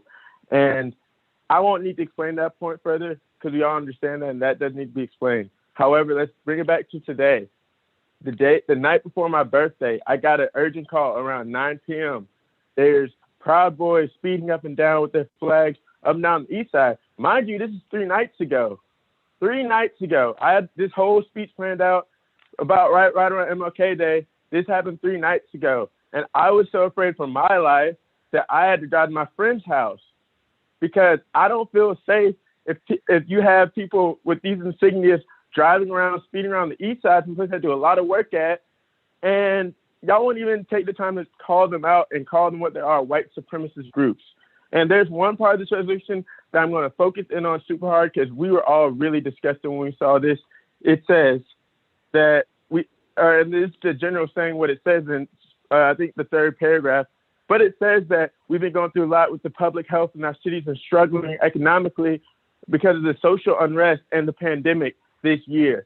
To put us in the same category as the global pandemic that's killed 300,000 people and also seen the worst levels of unemployment since the Great Depression is incomprehensible. We had weekends and about a month or 2 of consistent protests, peaceful protests that made actual things happen. And the only thing I'll also say about this, and this is my last thing while I close out, is that don't talk to us about economic empowerment. That's all we do. And we're here every day doing that. So don't blame the economic stuff on us because the tourism and city is thriving right now. The real economic problem is the 40% of youth that live in poverty right now in Charleston. And that's it. Bye. Thank you, sir. And then we did receive some comments that were submitted. One person said that Charleston should be more specific in the hate groups resolution about the type of hate groups that cause the greatest danger. One person said that the city should cease issuing parade permits to flags across the South and other groups that spread hate and possibly COVID because of no mask wearing when in close contact.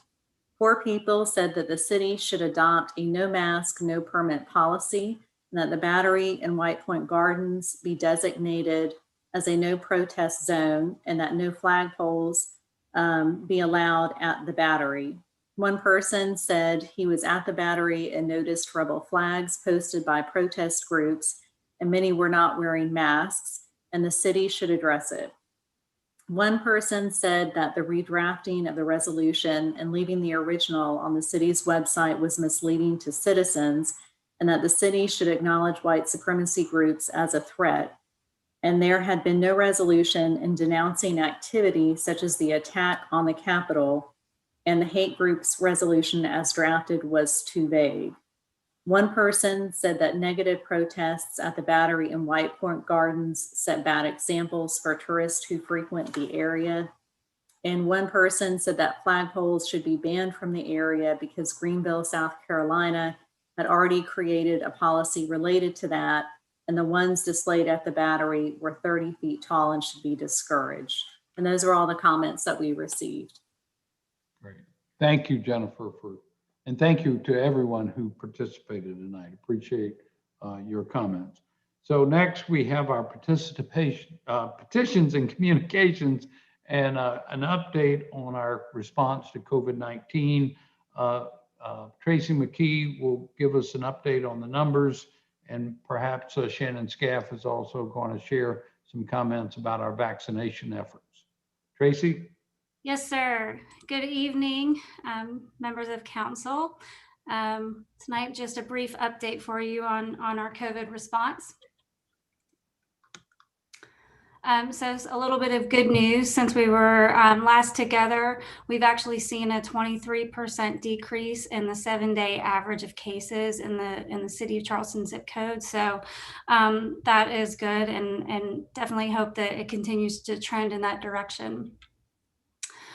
Looking at kind of our operational indicators, we actually now have 2 of them in green. So that's also very good. The positivity rate in Charleston County is still very high, and really has been for quite a while. Hospitalizations have gone up a little bit, and I think that's just a result of the surge that we did see. And so we're seeing kind of the impacts of that now in hospitalizations. So hopefully they were stable for a little while. Even though we saw that increase, they stabilized, and we've seen just a small uptick here recently. So definitely hope that we see those decrease as we see these case numbers continue to go down, I hope. Brief update on employees. We've had 3 hospitalizations so far. We actually currently have 16 active cases. Since the beginning of the pandemic, we've had 229 total cases. And just a huge kudos to our safety and wellness team for all the contact tracing that they have done. Almost 1,200 employees they've had to do contact tracing for. And so that all takes a lot of time, and they've done an amazing job in trying to do everything that they can to keep everyone safe. Vaccination distribution has been steady. We're not getting a lot of vaccines in South Carolina. We seem to be getting about 60,000 a week. They did release today that for next week's, and we are going to see a little bump in the Moderna vaccines, but only by about 10,000. So we hope that that trend continues. And here's just kind of the South Carolina vaccinations by the numbers, if you will. And I do want to say that Shannon is on the line to answer any questions. Emergency management has done an incredible job. They've been really jumping up and jumping up and down and wave their arms in front of all the providers to see how we can help to get shots in people's arms. But the reality is there's just not enough doses right now to for us to support those providers. But they are working really hard to be able to do that when the time is right. And of course, Shannon and I are both here to answer any questions that you all might have tonight.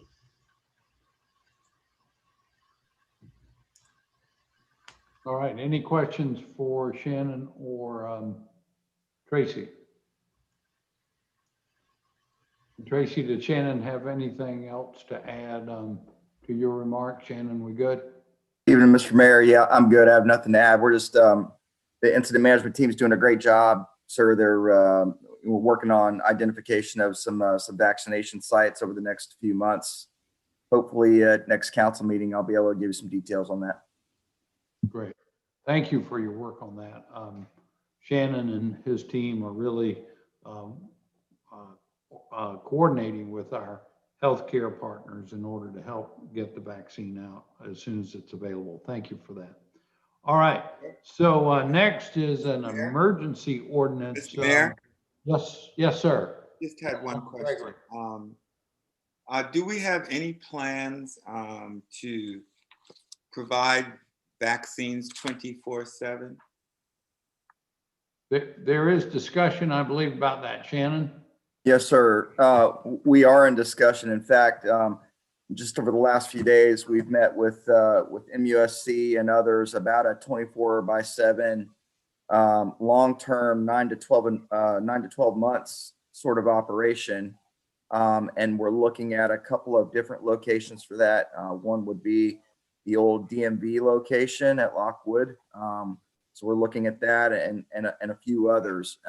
There's some logistical concerns that we've got to work through basically with each one of those locations. And that's kind of what I was alluding to earlier. We're going to dial in on those and hopefully have some things figured out by this Friday.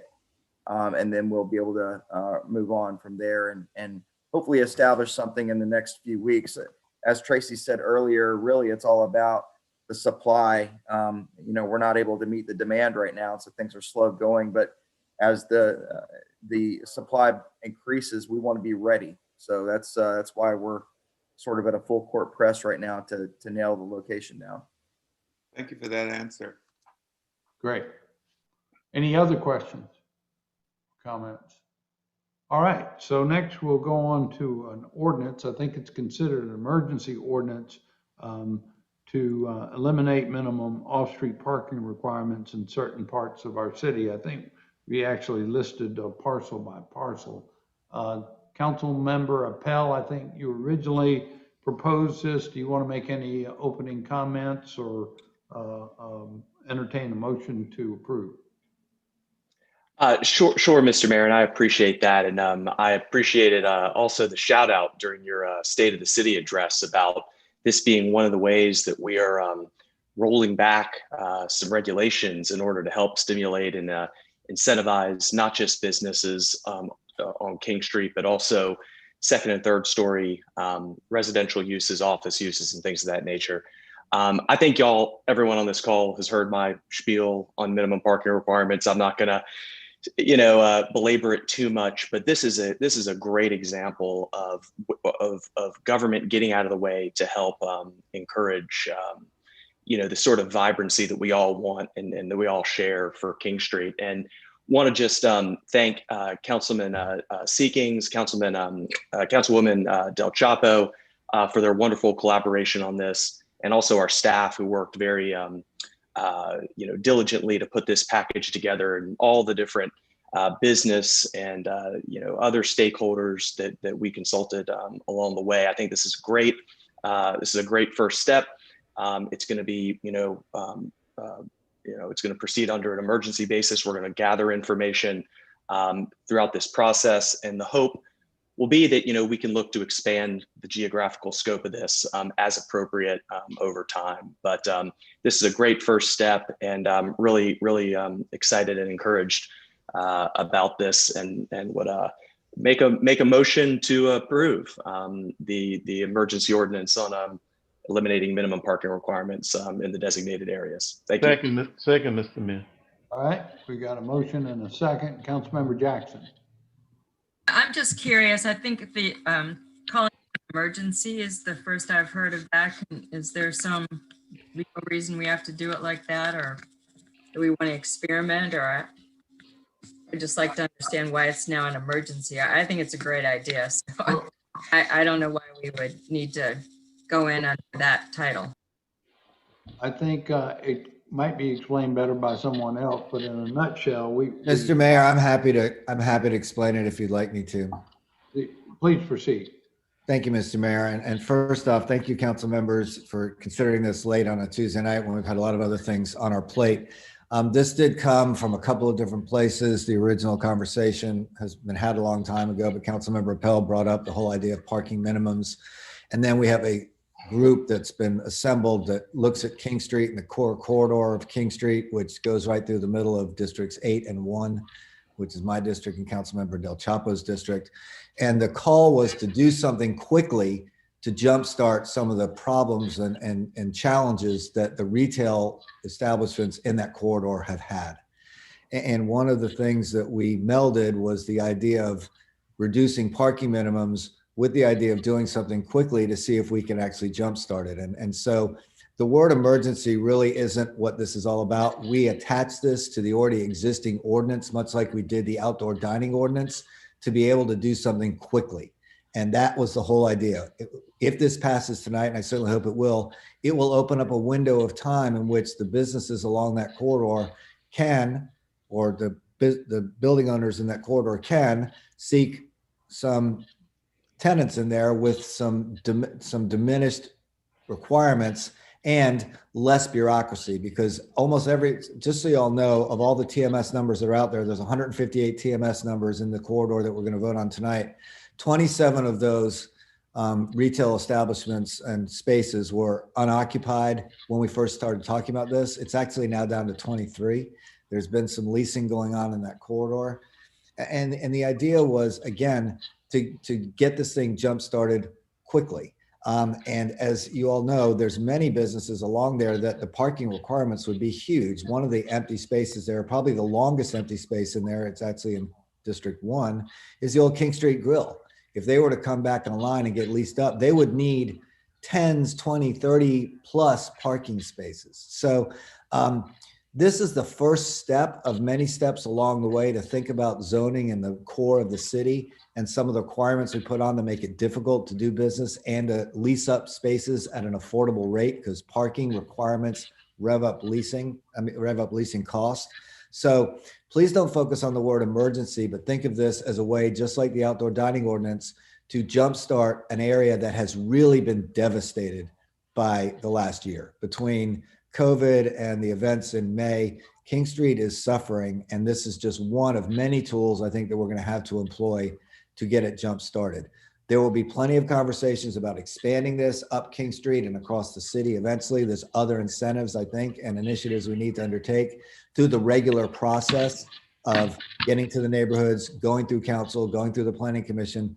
But this is really a good chance for us to take a snapshot of it and see if it works. And I think it will. It's going to be in effect, depending on how long we keep with our emergency ordinances, for a couple, 3 months. And we'll get some real feedback in real time and then be able to come back to the community and talk about the effectiveness of it. So I really want to thank staff for jumping in on this. I see Ms. Herring was on there for a second. She really took the bull by the horns and got this going. So thank you for doing that. I think we have her support, but I'll let her speak for herself.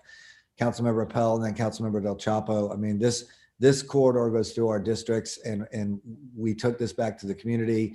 They are in favor of this. I think you heard tonight from the preservation groups. They think this is a really good idea. And again, it's not forever. It's a start. It's the beginning of the beginning. And so I would commend it to you all. Please give this a vote tonight, and then let's gather the information. Let's see what happens along the way, and let's kickstart really probably the most important economic corridor we've got, not just in this city, but in this region. So I thank you all in advance for your vote. I thank my fellow council members for working on this, and look forward to seeing how this all goes going forward. Did that, by the way, answer your question, Councilmember Jackson? Yes, it did. I'm an old Main Street kid, so you didn't have to convince me of anything other than the technicality. So I appreciate that. Thank you. Thank you. Thank you. Mayor Tecklenburg, this is Susan. I just wanted to add, because it is an emergency ordinance in response to the situation on King Street due to COVID, we only need one reading. It requires a 2/3 vote, and by law, this can only be in existence for 60 days unless it's extended at a later point, or before the 60 days expires. So I just wanted to make sure that that was on the record too. Thank you. Understood. Thank you. Councilmember Mitchell, did you have your hand up a minute ago? I did. Gregory and then Shade. Councilmember Yeah, Gregory. I'm going to support it. I just have some questions. The TMS numbers that you include, is that all the businesses on King Street, or only those that are vacant? No, it's all the businesses. It's all the TMS numbers between Calhoun Street and Broad Street. So will this then be retroactive? It's effective during the time that it goes into effect tonight, and then going forward.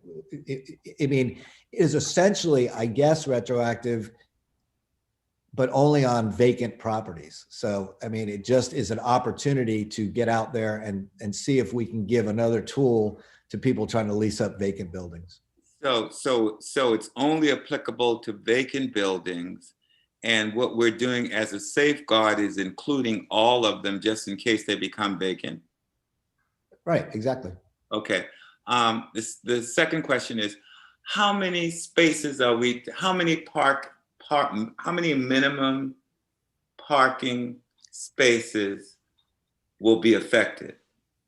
Well, that depends on how many properties get leased up during the period of this being enacted. Okay, but let's just say, for instance, it's all of them on King Street. Okay, all 158 TMSs. Okay. Well, it won't be. I mean, they're not going to go vacant and leased up in the next 2 months. There's 24 currently vacant in that entire corridor. Currently vacant. Yeah. And how many spaces are currently assigned to those spaces? Well, I'm going to let Ms. Herring jump in, but I do know something about it because I've done this survey myself. It really is hard to tell, council member, because there's so many different properties that have been vacant so long, and sort of parking minimums have come and gone, and the King Street Grill is a perfect example. So it's hard to tell the number of spaces that otherwise would be required. And look, not a single one of them would ever go provide them. They would go through the variance process, and it would just take longer.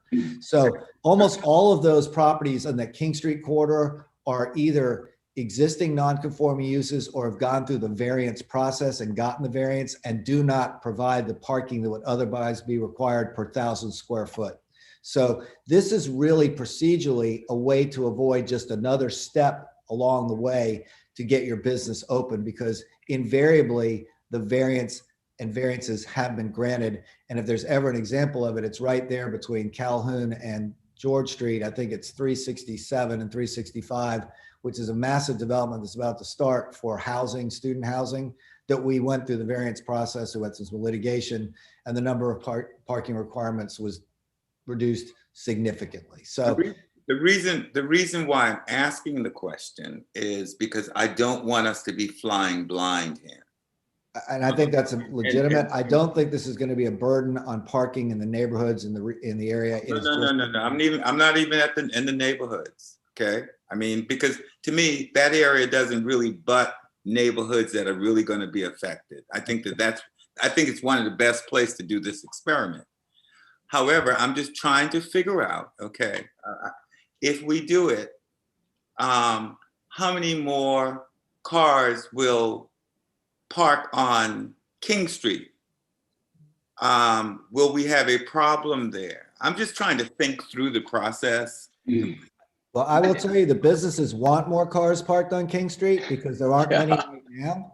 Right. Yeah, but I would agree with that. All right, but yeah, if we have right now 2 hours. And Councilmember, let me remind you that this is all in the area where the parking garages are. We got lots of exactly. I understand that because we had this discussion earlier, that there are enough parking garages, okay, that would be able to accommodate. I understand that. And that's the logical way to go. But a lot of times things just don't happen logically. And what I'm trying to just determine is if we still have the 2-hour minimum, maximum parking on King Street in that area, am I correct? Well, to me, if we want the businesses to flourish, we would shorten that parking time so that people will be in and out and using the businesses and the spaces occupied by folks who work in the businesses. And therefore, every 2 hours, they just put some money in the meter. That's not going to help businesses at all.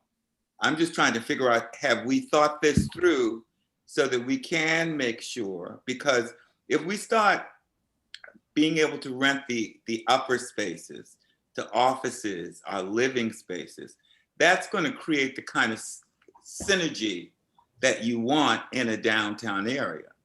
But the question that I'm having is, when we do that, how many more,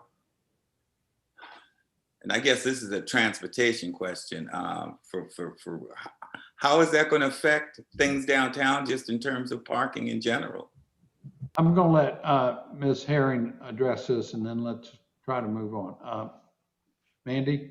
Sure. So thank you. One thing about our parking requirements, it does vary depending on the use of the site, whether it's a restaurant or an office or residential. So we have not done that analysis to determine how many parking spaces would be required in this corridor that we're talking about here.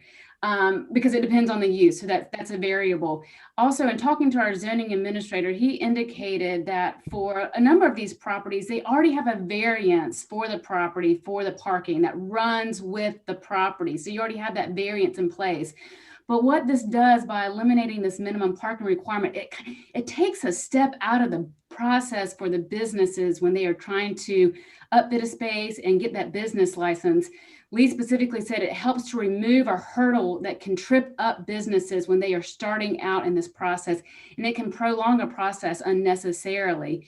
So in looking at our, just a general discussion with our zoning administrator, we do not anticipate this having a big impact with regards to parking requirements on a zoning standpoint. There's also the parking study that the city did a couple of years ago, and this is one thing that the parking study recommended as well is, revisit your parking requirements, eliminate minimum parking requirements for your central business district. So we know other things are being done as well. And there's the hot bus, and we do have a concentration of city garages and private garages in this area. And I have a map pulled up that I'm happy to share with you with that. So we think there's a combination of things that help make this proposal work. And again, there is that opportunity to revisit this in just a few months' time. And if it's working, great. If it's not, we can make some tweaks. Okay. So my questions already. Thanks. Appreciate it. Thank you, Councilmember. Councilmember Shade and then Waring.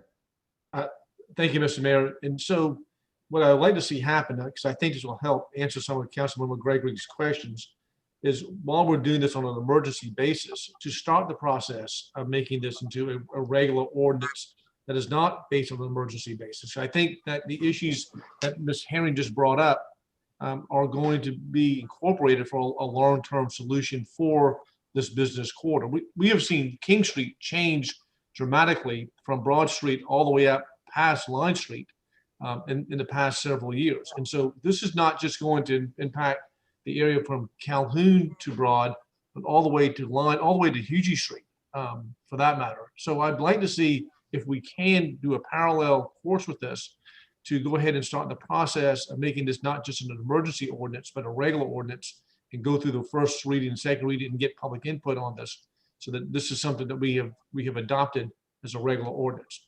And the other thing I would mention, because Councilmember Gregory brought this up, is that we do need to look at the other parking requirements. I know we debated this and passed and increased the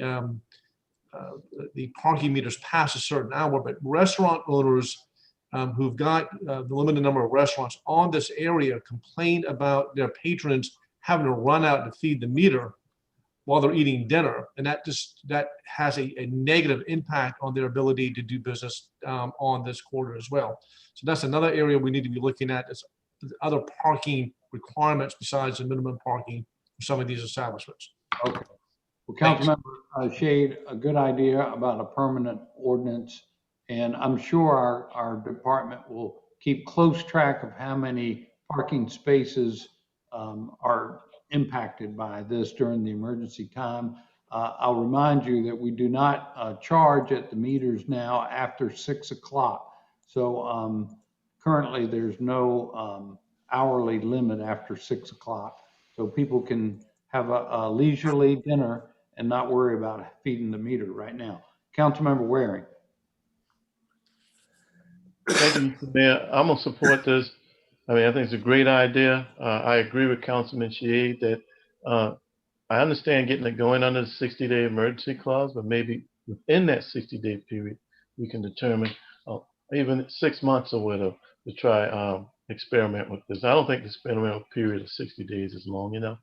So I think it's a great idea, in particular, all that infrastructure we got around there. I hope they do have a parking problem. Then we maybe can come back and revisit some parking fees that will help merchants to pay for patrons parking. We can maybe provide some assistance with that if the growth does in fact pick up. So let's go with it. I'm ready to go. I'm ready to vote. Would anybody else like to Other question? Okay, I'm just trying to give everybody the opportunity. All in favor, please say aye. Aye. Aye. Opposed, the ayes have it. Next up is was our addition of having a brief report on the Smokestacks Task Force. I did invite Chairman William Applegate to join us, but I told him I thought we'd be on about 6 o'clock, so he might not be on. Mr. Applegate, are you on the line? All right, well, hearing not, I will make the brief report. And I'm sure many of you might have seen the little article that ran in the paper on this. And first, let me thank Chairman Applegate, John Massillon, Council members Del Chapo and Mitchell, Deborah Anderson, Tanya LaGamble, Edmund Most, and Ken Granata from our staff. And I might have left somebody out, but those are basically the members of the task force regarding the smokestacks. At their last meeting, they passed a motion to report to council. One was to unanimously support the preservation of the smokestacks and recommended that council preserve them. Two, the reports received to date identify the most pressing safety issue to be the possible collapse of the inner liners. Therefore, the task force recommends that council authorize Bennett Engineering to prepare a bifurcated or two-stage set of construction drawings. In fact, without council didn't need to do that. It was a great idea. I asked Edmund Most to go ahead and proceed along those lines, and Mr. Bennett is preparing a two-phase set of drawings for the smokestacks. Phase one of the project would be the immediate deconstruction and demolition of the interior liners. The task force recommends that the council make that work a priority and fund that phase with funds currently available from the project budget. And we believe, based on the estimates that were given to the task force, that our existing balance of about $750,000 may cover phase one, which would make the whole situation safer. Number four, phase two of the project would be the preservation of the exterior shells of the smokestacks. Task force recommends the council authorize the task force to reconvene to receive further information about the project costs and explore funding options for preservation of the smokestacks, to include further evaluation of funding through the TIF, a potential sale to private person or entity, and fundraising by a coalition of the East Side community, the preservation community, and others interested in the preservation of landmarks. So they are basically agreeing to try to raise funds to help with phase 2, which would really be the ultimate preservation of the stacks. So Councilmember Del Chapo and Mitchell were both on the task force along with me. Would either of the two of you like to add anything to that report? I think the main thing is there's a confidence that the 50% that would be raised out in the public can happen. And so I think we feel confident in that.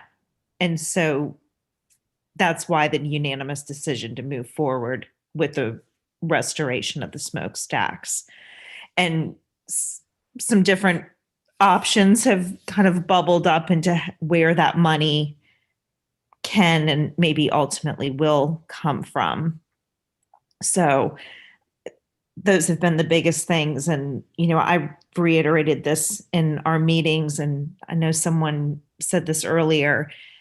This has just been a really special opportunity because groups have come together to work for something that I don't know that they've ever all come together under being so passionate for a common cause. And it's just really special to see.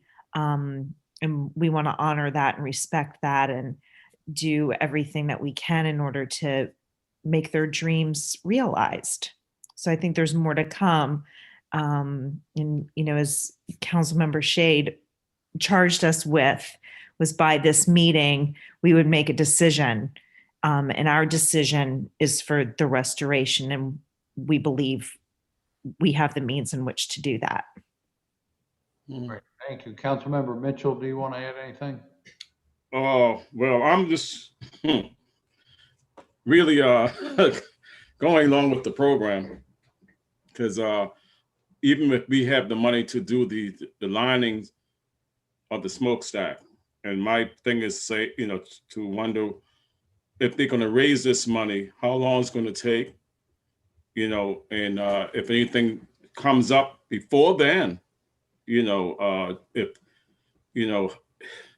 they're going to have this money, because I explained to them, we don't have it, the city don't have it. If we have to raise additional funds even to come up with the other $800 and something thousand, whatever the case may be, we have to take it from somewhere else. And that's what I explained to the group. We'll have to take it from someone else, and someone else they're going to get angry because we're pulling funding from them. And like I said, they keep talking about the TIF, but even with the TIF, we spent a whole lot of money in the Junior Bond Center, completing that, which is a beautiful place and a beautiful building that's going to be utilized for programs and for the kids and for all the programs that's going to be in there, and I look at the smokestack, and I'm going with the community because they want to preserve it, but I just have my reservation on the smokestack because it's not serving that much purpose so far as I'm concerned. That's just me, and I'm going along with them because the community came together and they wanted to stay. So I tell them I'll fight hard to preserve it, if you may. But I just have my reservation on a lot of different things with the smokestack itself and getting this $3 million. And that's the thing, that's a lot of money. And to have something sitting, as an icon sitting there, when I grew up right by there and know what the smokestack was all about, and with my parents back in 1948, back in 48 to 50, explained to me what the smokestack was all about. You see, so the history that I have with the smokestack is different from the history they're talking about the smokestack. And I always feel that if something is not being utilized to promote the community, to keep the community going on, working with the young people and things, I just had my reservation with it. But I'm going along with the committee because I'm on the committee, and they voted unanimously to have it there. So I'm going along with the committee, but just making sure that how long it's going to take for them to raise this money, how long we're going to have to wait before this money comes in, and if anything else is going to transpire on the outside of the smokestack, if anything else is going to fall off it before that happened, for the safetyness of the outside of it. And that was what I'm thinking about more seriously than anything else. Right. Well, I appreciate that, both Councilmember Mitchell and Del Chapo. So in a nutshell, the estimate still to fully preserve them would be about $3 million. And based upon the charge of council, our recommendation is to preserve them. But based on that formula, the city would need to provide about $1.5 million, and then the private fundraising would provide about $1.5 million. We have about 700 or 800 in our project budget still, so we would have to come up with another seven or 800,000 to add just to get to our 1.5 commitment. But here's the thing about the deconstruction of the inner liner. Even if you were to demolish the smokestacks, the first thing that you got to do is take down the inner lining. So that as we went through all this, it just totally made sense to try to move forward and get that inner lining down and make them safer, although we'd still have to keep likely our evacuation plan in place until they were fully preserved or we took them down. But it would be safer. There would be less risk if we take the inner liner down. So I just ask y'all to accept all that as information. I think the next step would be to come back to council with a recommendation on where we would find additional dollars to even make up our 50%, and then hear back from the task force as to what their fundraising plan is going to be. Any comments or questions? All right, hearing none, we'll move on. We also had a request to get an update on the Calhoun Cornerstone, and I saw Jason Kronsberg was still on the call. Maybe Edmund Most is. Jason, would you bring us up to date, or Edmund bring us up to date on that? Edmund was on site on Saturday, so I'm going to let him take the lead on this one. So thank you, Edmund. Great, thank you. So as we all know, Saturday it was discovered, the cornerstone on the northwest corner. That's the corner that's closest to the Embassy Suites front entrance off of Meeting Street. The cornerstone measured about 32 inches long, 14 inches high, 20 inches wide. It was made out of a sandstone type of material. It looked like it was bluestone, but we think it was a sandstone. It's essentially a 5-sided box. It had a bottom, 4 sides, and then it was capped with a marble top that appeared to be attached with some type of pitch or some kind of tar substance. And then there was another cap on top of that, which was a sandstone cap. And I guess that was to take more of the vertical loading from the weight above. It was about 2 feet below the finished grade there, with about 6 inches of tabby concrete on top of it. If you were looking at the monument in plan, the footing supporting the monument was about 2 feet wider on all 4 sides. The outside corner of the cornerstone was located about 2 feet in from those corners. So it was almost entirely underneath the actual granite monument there. It was embedded in tabby, so there was 6 inches of tabby concrete on top of it. You had 16 inches that was surrounding it, and then you had about another foot to 18 inches below that. So it was all encased in tabby. We did not damage the box at all. We kind of just chipped off the top when we were feeling around looking for it. We had a really good idea of its location, so we were using a chipping hammer with great care.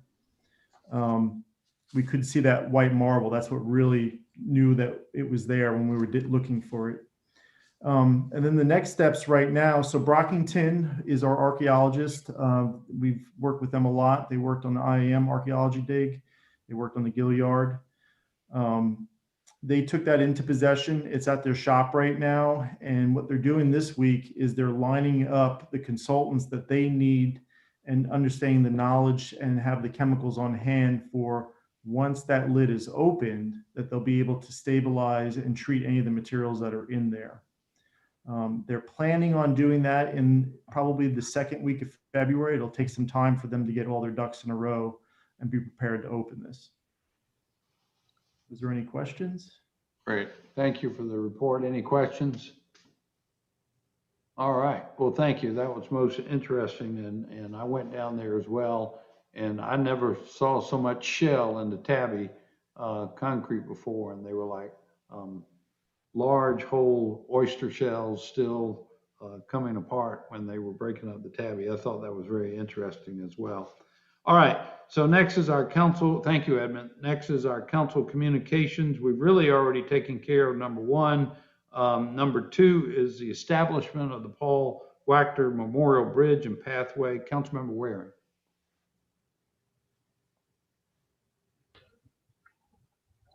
Mr. Mayor, catch me up.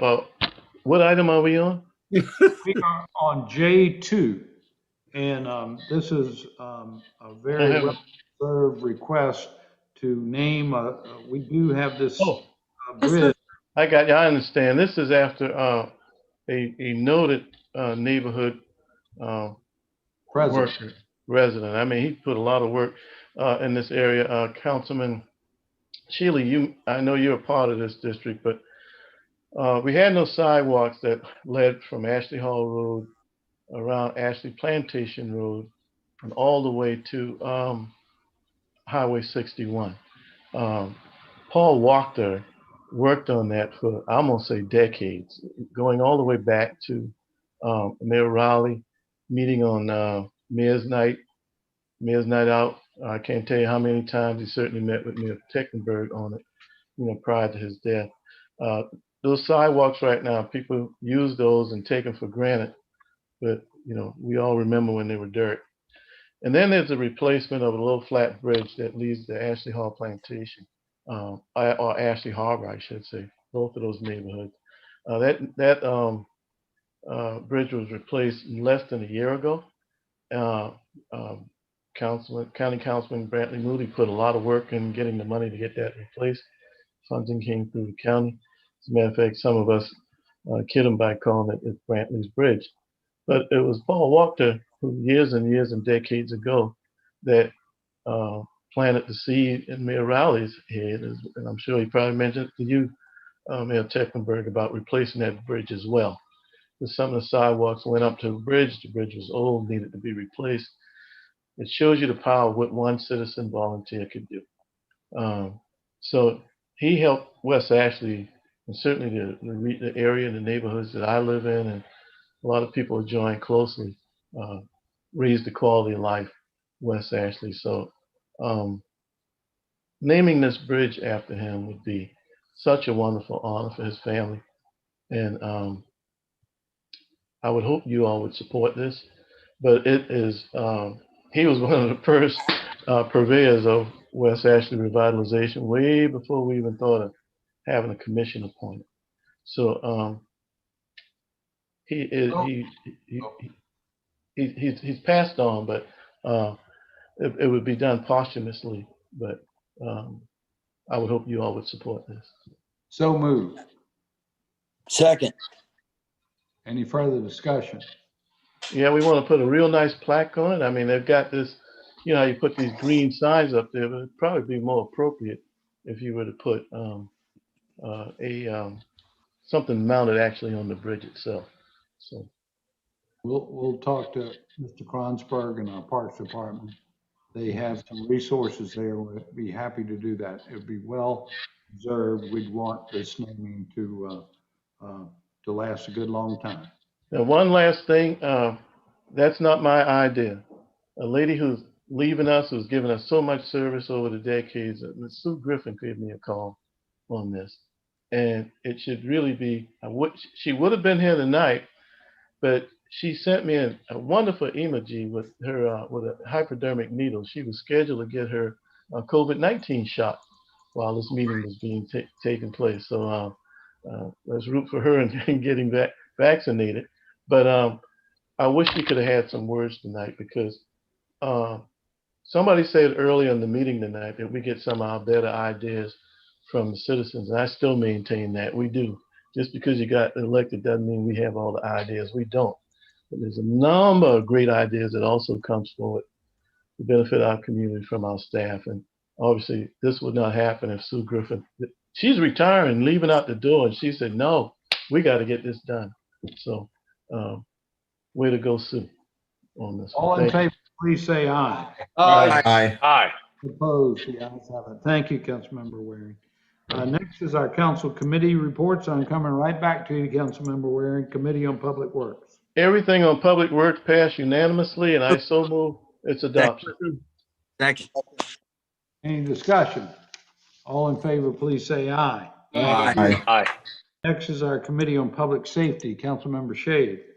Second.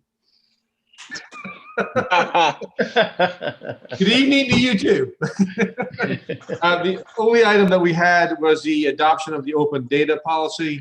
We received an update from Tracy McKee. I'll just report to you that this policy was based upon numerous hours of work, based on her coordination with the departments of the city, and it got their support behind it. And I would urge us to go ahead and adopt the open data policy, which was recommended by our committee. We have a motion and a second. Any discussion or questions? All in favor, please say aye. Aye. Aye. Opposed, the ayes have it. Next is our Committee on Ways and Means. Move for approval. Second. Second. Please note, Madam Clerk, my recusals on 2 items. Any other comments or questions? All in favor, please say aye. Aye. Aye. Any opposed, the ayes have it. Next up, Mayor, Bill, just second for clarity, we just have for clarity, we are not. 1 through 4. I'm we sorry. are not voting. Susan, were you trying to say something? Yes, I'm sorry. Just for clarity, we are not voting on the last item on the Ways and Means, which has to do with the execution of It was the deferred. quit Yeah, aim. deferred. It was deferred. Yeah. Correct. Correct. Last item was deferred. Great. Thank you. So next up is bills for second reading. We have 4. 1 through 4. Okay. And we have a second on that? Second. Second. Do we have any discussion on 1 through 4 for second reading? Councilmember Griffin. Yes, sir. I just wanted to let everybody know that trust me, I get how difficult it is to keep the minutes together. I'm somebody who just has to have the verbatim minutes. You know, I go back through and read our agendas, our minutes from our meetings all the time, and sometimes years later.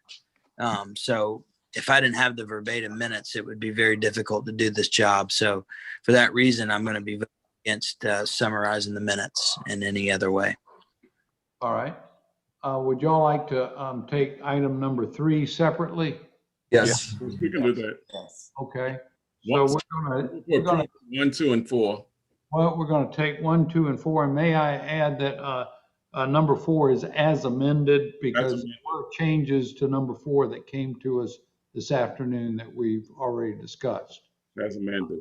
Any discussion on 1, 2, or 4? Councilman Jackson. Thank you. I just feel like item number 4 deserves a little recognition. It is an opportunity that the city has been basically considering for a couple of years now, as the east side properties that are involved in this was essentially an exchange of property between the Humanities Foundation and the city of Charleston. It's going to be a really wonderful project, and I'm so proud and happy that we hung in there and handled all of the little messy details that a lot of times in my work in affordable housing could just sort of defeat this kind of vision. So I really do think that everyone who was involved, our legal staff, obviously the Humanities Foundation and their consultants, Gianna Johnson, our design office that put the vision out there in terms of how this could all come together. So anyway, thank you. I think it's just it's going to be an amazing project to watch. And as Tracy Doran said today, now the fun begins. So I'm looking forward to the outcome. Now the fun begins. I'm glad to hear that. All right. Any other questions, comments on 1, 2, or 4 as amended? All in favor, please say aye. Aye. Aye. Opposed? The ayes Aye. have it. Now for third reading and ratification of 1, 2, and 4. Second. All in favor, please say aye. Aye. Aye. The ayes have it. Now we'll take up item number 3 regarding our summary minutes. Do we have a motion? Move for approval. A second? I'll second. So we heard Councilmember Griffin's comments. I will say that I agree that having some form of a full record is definitely more than appropriate. It's required in today's world of technology, be it YouTube or some other future technology. I think we have that ability. Our clerk has researched with our information technology folks that we believe we can put bookmarks in the YouTube recordings and make it easy to find the portion of the meeting that you're searching for. So I certainly want to have the capability, and if we can't maintain the capability to get a full record of our meetings, I would be the first one to say we should go back to the full transcription. But I do believe that we should try to modernize and be efficient where we can. We've added a lot of weight to the chores of the clerk's office by many committees and commissions that we've added over the last couple of years. So most other cities do this and have been exploring new technologies. So I think we ought to try to step forward and be modern. Councilmember Jackson and Shade. Thank you. And I do want to thank Madam Clerk. As I said, I think at our last meeting, this one is all true, too close to the management work that I used to have to do. It's definitely a split the baby decision in terms of knowing that, you know, we are changing a format that we all do love and take advantage of, and so does the public. So I guess I was going to suggest that, as you just said, Mr. Mayor, if we can't make the bookmarking work, because that would be, you know, just really, I think a huge tool if we were reading a summary, more of a summary type minutes written document, and we'd be able to go exactly to where the YouTube video takes up the you know, detailed verbatim conversations that we all have and listen to each other. Could we hold off on changing the format for our minutes until we could actually make sure that this will work, as opposed to starting out on a new format and then having, you know, some challenges? Would that be a reasonable compromise to make sure it's going to work and then switch? If it's the will of council, I think that's not unreasonable. I think that's everyone's goal here. Healy has his hand up, Mayor. Yeah, Councilmember Shade was next, and then I see Shealy and Del Chapo. Councilmember Shade. Thank you, Mr. Mayor. And I want to give a huge shout out to our wonderful new clerk. She has really guided us through this digital age, and we're able to do this Zoom meetings because of a lot of the work that she has done. And she's maneuvered us in and out of our breakout rooms, as we did just today during the executive session. But I've given some more thought about this as well. And I see the true value of these verbatim minutes. Going back and we've experienced it just this week, how vital those verbatim minutes really are. And I would just prefer that we look at other alternatives we're in the digital age. Technology has sped up the ability to record these things and to have verbatim transcripts of our minutes. It's just too important to go to the summary part of it right now. And either we can defer this to see what other options are available, or come back and look at this at another time. But it is just really to me that we need to keep the verbatim transcripts as much as possible. It's just too vital for that. I thought it was something interesting what the editorial of the Post and Courier had in there, that we are unique and historians like to come back and review these things from time to time. That's true. And I think that is a point that well taken with that editorial of the Post and Courier. But from a practical standpoint, for our benefit and our use, I would encourage us to look at other alternatives to find out, because I know this is a heavy burden on her staff in the work that she has to do, because it's not just us, it's not just council minutes, it's the Ways and Means minutes, it's the public safety, it's all of our department meetings that we have that adds to the burden on this, and her staff is stretched to the limit on this. But if we can find other alternatives, I think maybe deferring this would be a better option to do this right now, because I want to keep the verbatim minutes. Second. Motion to defer and a second. I'm going to go ahead and call on Councilmember Shealy and then Del Chapo. Thank you, Mr. Mayor.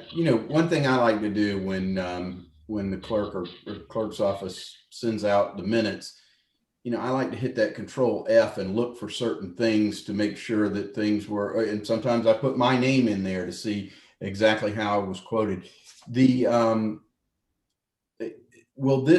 Do we have the technology to be able to do that, I guess, by using the Zoom or some other recording? Because to me, that's fairly important. And Mr. Mayor, I didn't know if you wanted me to Please, address that. because I don't know the answer to that question. Actually, I did reach out to our information technology department, and they do think that we can bookmark the minutes.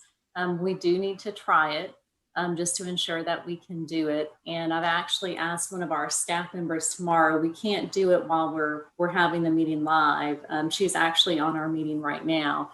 But I've asked her to go back and go through the meeting and look through our agenda and bookmark the points, like if we're getting ready to head into petitions and communications or second readings, so that people can be taken. And this was a suggestion Councilmember Gregory, I think, had made at our previous meeting.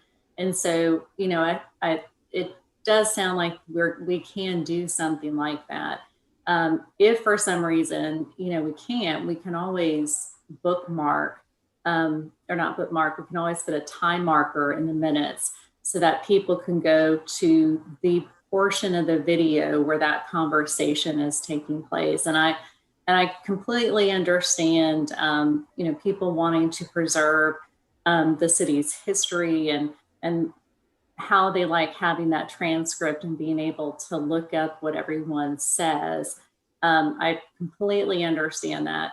But the issue is, they're called minutes because they're supposed to be short, to the point, and a recap of the business that happens at the meetings. And some of you may not know this, but actually our minutes haven't always been verbatim. They actually were summary at one time, but they were very detailed. So they haven't always been verbatim minutes. And it's, we're just trying to, I think, look at ways to take some of that burden off of our staff. I know from our December 15th meeting, I'm not going to give y'all a pop quiz because I know y'all read it from front to back, but it was 70 pages. And that's just one meeting. And this meeting I know is going to be even longer. And I realize how everyone loves it. And, I'm not trying to do anything radical or this isn't anything being done on a whim. It's just gotten to a point where it's a lot of work on our staff. Our department is responsible for a lot of other duties. And this is just taking, I think, more time away from those other items that we need to be focused on. I think Councilmember Shade had referenced that as well. We have standing committees that we have to cover. We have other boards and commissions that we have to cover. We have agendas that, as you all know, there are hundreds of pages. and we have to turn those around every 2 weeks. So it's a cycle.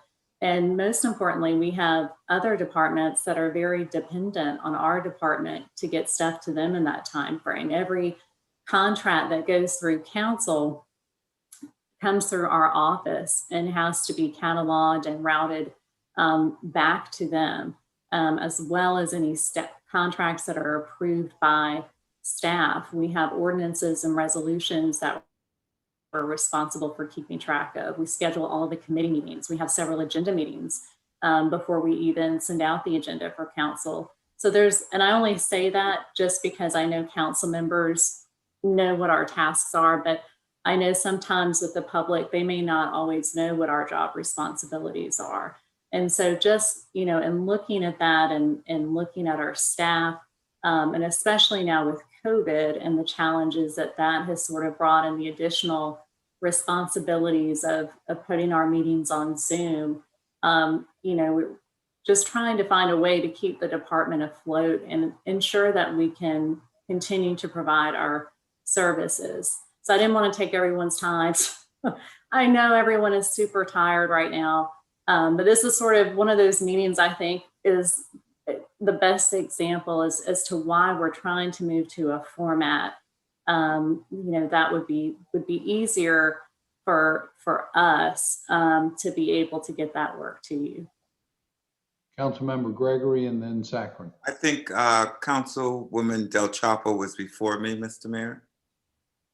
Okay, I'm just call them as I see them. Councilmember Del Chapo. Thank you. Thank you, Councilman Gregory. Ms. Cook, if I was a transcriptionist, I'd gouge my eyeballs out. I don't know how y'all can sit there and transcribe. My utmost respect. I have built an entire career out of communications. So this is what I do for a living, and I always have to be on top of what's the latest and greatest technology and what is every portal I can send out a client's message through and get their brand across and things like that. That's how I keep a roof over my head. So I respect integrating technology and moving with the times. And this is where I've really struggled with this. But then I think to myself, we have no guarantee that YouTube is going to be around forever. What do we do if YouTube becomes obsolete? Now we've got summary minutes and little markers next to them that take you to nowhere.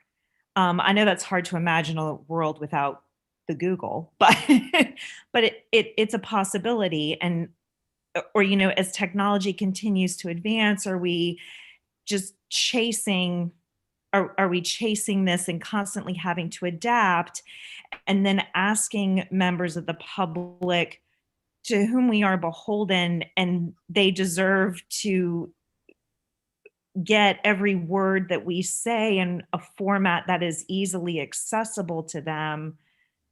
Are we hindering that ability by relying on technology, which is ever changing, as opposed to direct transcription written down, which I can't ever see falling by the wayside, especially when it can be taken and then, from written and made electronic, et cetera.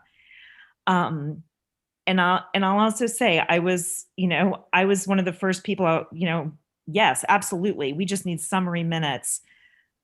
But in talking to some other council members and talking about some issues earlier, it was, thank goodness we have these direct transcriptions so that we can go back to 2005 or wherever and see exactly what it is. So I say this in that I am beyond sympathetic for what you and your department does, and we could not survive without y'all. But I just feel much more comfortable if we maintain those direct minutes, and keep ourselves as transparent as possible. All right, thank you. Councilmember Gregory and then Saccharin. Yeah, when I read the editorial in the paper, it sounded like some of what we were discussing when this first came for our consideration. I think that when you summarize, sometimes you lose the contextual part of a discussion. And I also think that the problem may not be summary versus verbatim. The problem might be staffing. Staff up our clerk, and when I say council clerk of office, with the kind of staffing that will be able to address this issue. I know that Novak did their study, and some of what Novak recommended was summary minutes, okay? In order to be more efficient for whatever reason. I just really don't think that it works for us. I think verbatim minutes are very, very important to have. I think that we can lose something in summary. A summary may not get me where I need to be because it is a summary. And it's lost all context. I would have no idea. And I think that it blocks transparency to our citizens. A lot of our citizens don't have that kind of technical capacity. Some of us still need a hard copy. So I just don't think that deviating from verbatim to summary is the way for our unique city to go. If there's a problem, then let's staff up the clerk of council's office accordingly. They've been understaffed for years. This isn't new. So to me, I think we need to look at it a little differently. Give her the kind of resources that are necessary for her to do her job. Well, thank you, sir. We've already set our budget for this year, but we could certainly amend it. Councilmember Saccharin. Thanks, Mayor. Just a quick question for Clerk of Council. What is the best practice of municipalities around the area? So I've got that question, and I just want to go ahead. Well, I mean, as you know, the most followed practices is to have summary minutes. That's, if you go to any city's website, you're probably going to find some form of summary minutes. And that I sent everyone some examples sort of towards the end of the last week, so you could kind of see a variety of different ones that are out there. And they're all different. Some they might be very brief. Some might be a little more descriptive. Some might include the actual documents that are approved or links to those documents. I mean, the standard practice, just from what I see, is to have summary minutes. And because they're not, if it's a transcript, it's a transcript. They're not really minutes. Minutes are designed, you're just trying to hit the business of the meeting. So that's, it's, when I look around at other cities, that seems to be, the most followed practice. Thanks, madam. And then just two more questions, two more points. If possible, to just basically defer this and see if the earmarking or the marking on the video would work. Because if it's a video recording of our deliberation and council meetings, is that not a verbatim record of what's going on? And I'm going to be honest with you, of the minutes that you send me, I don't pour through those minutes every time, and I'm sure council members some will agree, some won't, but I get the need for this, but I think there is a change. And I think to Councilman Gregory's point, my last point is, if we vote to make sure that we do verbatim and you need additional assistance, then we should figure that out as a council and support you. Thank you. Thank you. Anyone else would like to comment? We have a motion to defer on the floor. All those in favor to defer, please say aye. Aye. Aye. Opposed? Nay. Nay. Nay. The ayes have it.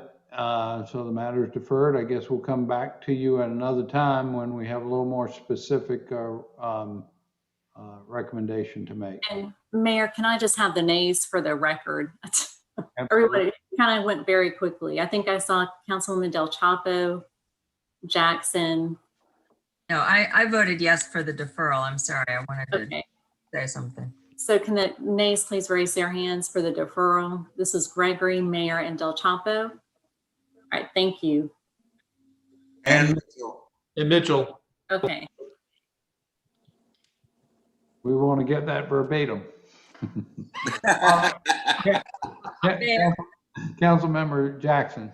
Thanks. I just wanted to make a request. Since we are going to defer this topic, might we get some sort of understanding for what it would mean to staff up to meet the level of workload that we all believe is true, so that we would have that as a decision factor. And I mean, I would love more staffing, but I'm not going to say no. But I will say, because I think I saw Amy hop on the line. I do know we have to stay within our budget this year. It's very important. And I know that we've had to make some changes this year with regards to overtime and comp time. And that's sort of another issue that's been affecting, like when we have council meetings up until 10 o'clock at night, because I have to have another staff member on the line. So we're trying to work around that with flex time, but of course that cuts into their availability,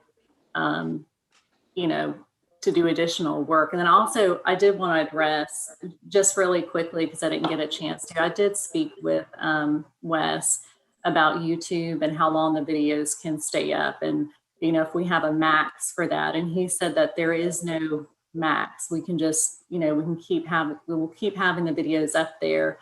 And also I have all the videos in Zoom. We keep those. So that's a backup. So, I mean, we'll have those, they won't go away if YouTube goes away, which I don't think we have to worry about that. but we do have a backup. So I know that was a question I think Councilman Del Chapo had. So I just wanted to make sure I answered it. That was it. All right. Well, we can come back to this. I mean, Councilmember Griffin, did you want to close out? Yes, sir. I can just make one more point. And Jennifer, that was the most polite speed up these meetings. So thank you for being ways. We definitely not be here till 10 o'clock. But one thing I would that you could maybe find is what it would do if maybe the boards and commissions were summary, or y'all focus less on that, because we have so many boards and commissions and so many subcommittees. I feel like our council committees and city council are so important, because every decision we make, we end up looking back on it, in years past and years present. And then future councils, when new council members start, they like to go back and read old minutes too, to get caught up on issues. But maybe if there was a way that, how much time would it save you, or, and I'm not asking tonight, but in the near future, how much time would it save you if you didn't have to spend so much time necessarily on some of the other stuff, if that would be a big help? I think, it's something I can come back to y'all with, but I think that would definitely help out. We would have to cover our standing committees. Right. But I think some of the other, boards and commissions, I think, I would be in favor of that. But maybe we'd have to find other staff who could cover this. I was that's something, we can come back. We're already using that approach with commission. Yes, we are. Okay. And what if we got on some commissions, maybe we could ask for volunteers. I know we've started doing that to keep minutes, so that your staff isn't constantly going to every single thing. people are ready and willing to serve, and if we look at all the different boards and commissions and other, not necessarily city commissions and boards, there's a secretary and people take notes and that sort of thing. So, I mean, maybe we all just need to find a way to step up, especially if we want to keep the verbatim minutes. All Sorry, right. No problem. Any other comments or questions? Anything else for the good of the order? Move that we adjourn. Councilmember Brady? Yeah, I just had one request as I was looking through the agenda late last week. At a previous council meeting, we had discussed on the agenda to put the dates for the deferrals in terms of when they would be rolling off the agenda. And I just wanted to see if there was an update on that. Well, yes, I'm going to get with our planning department because I know that the ordinances that would come off of the agenda, and that is correct, because I think Councilmember Griffin had requested that at a previous meeting. I'm going to get with our planning department because the ordinances that would come off would be ordinances amending Chapter 54.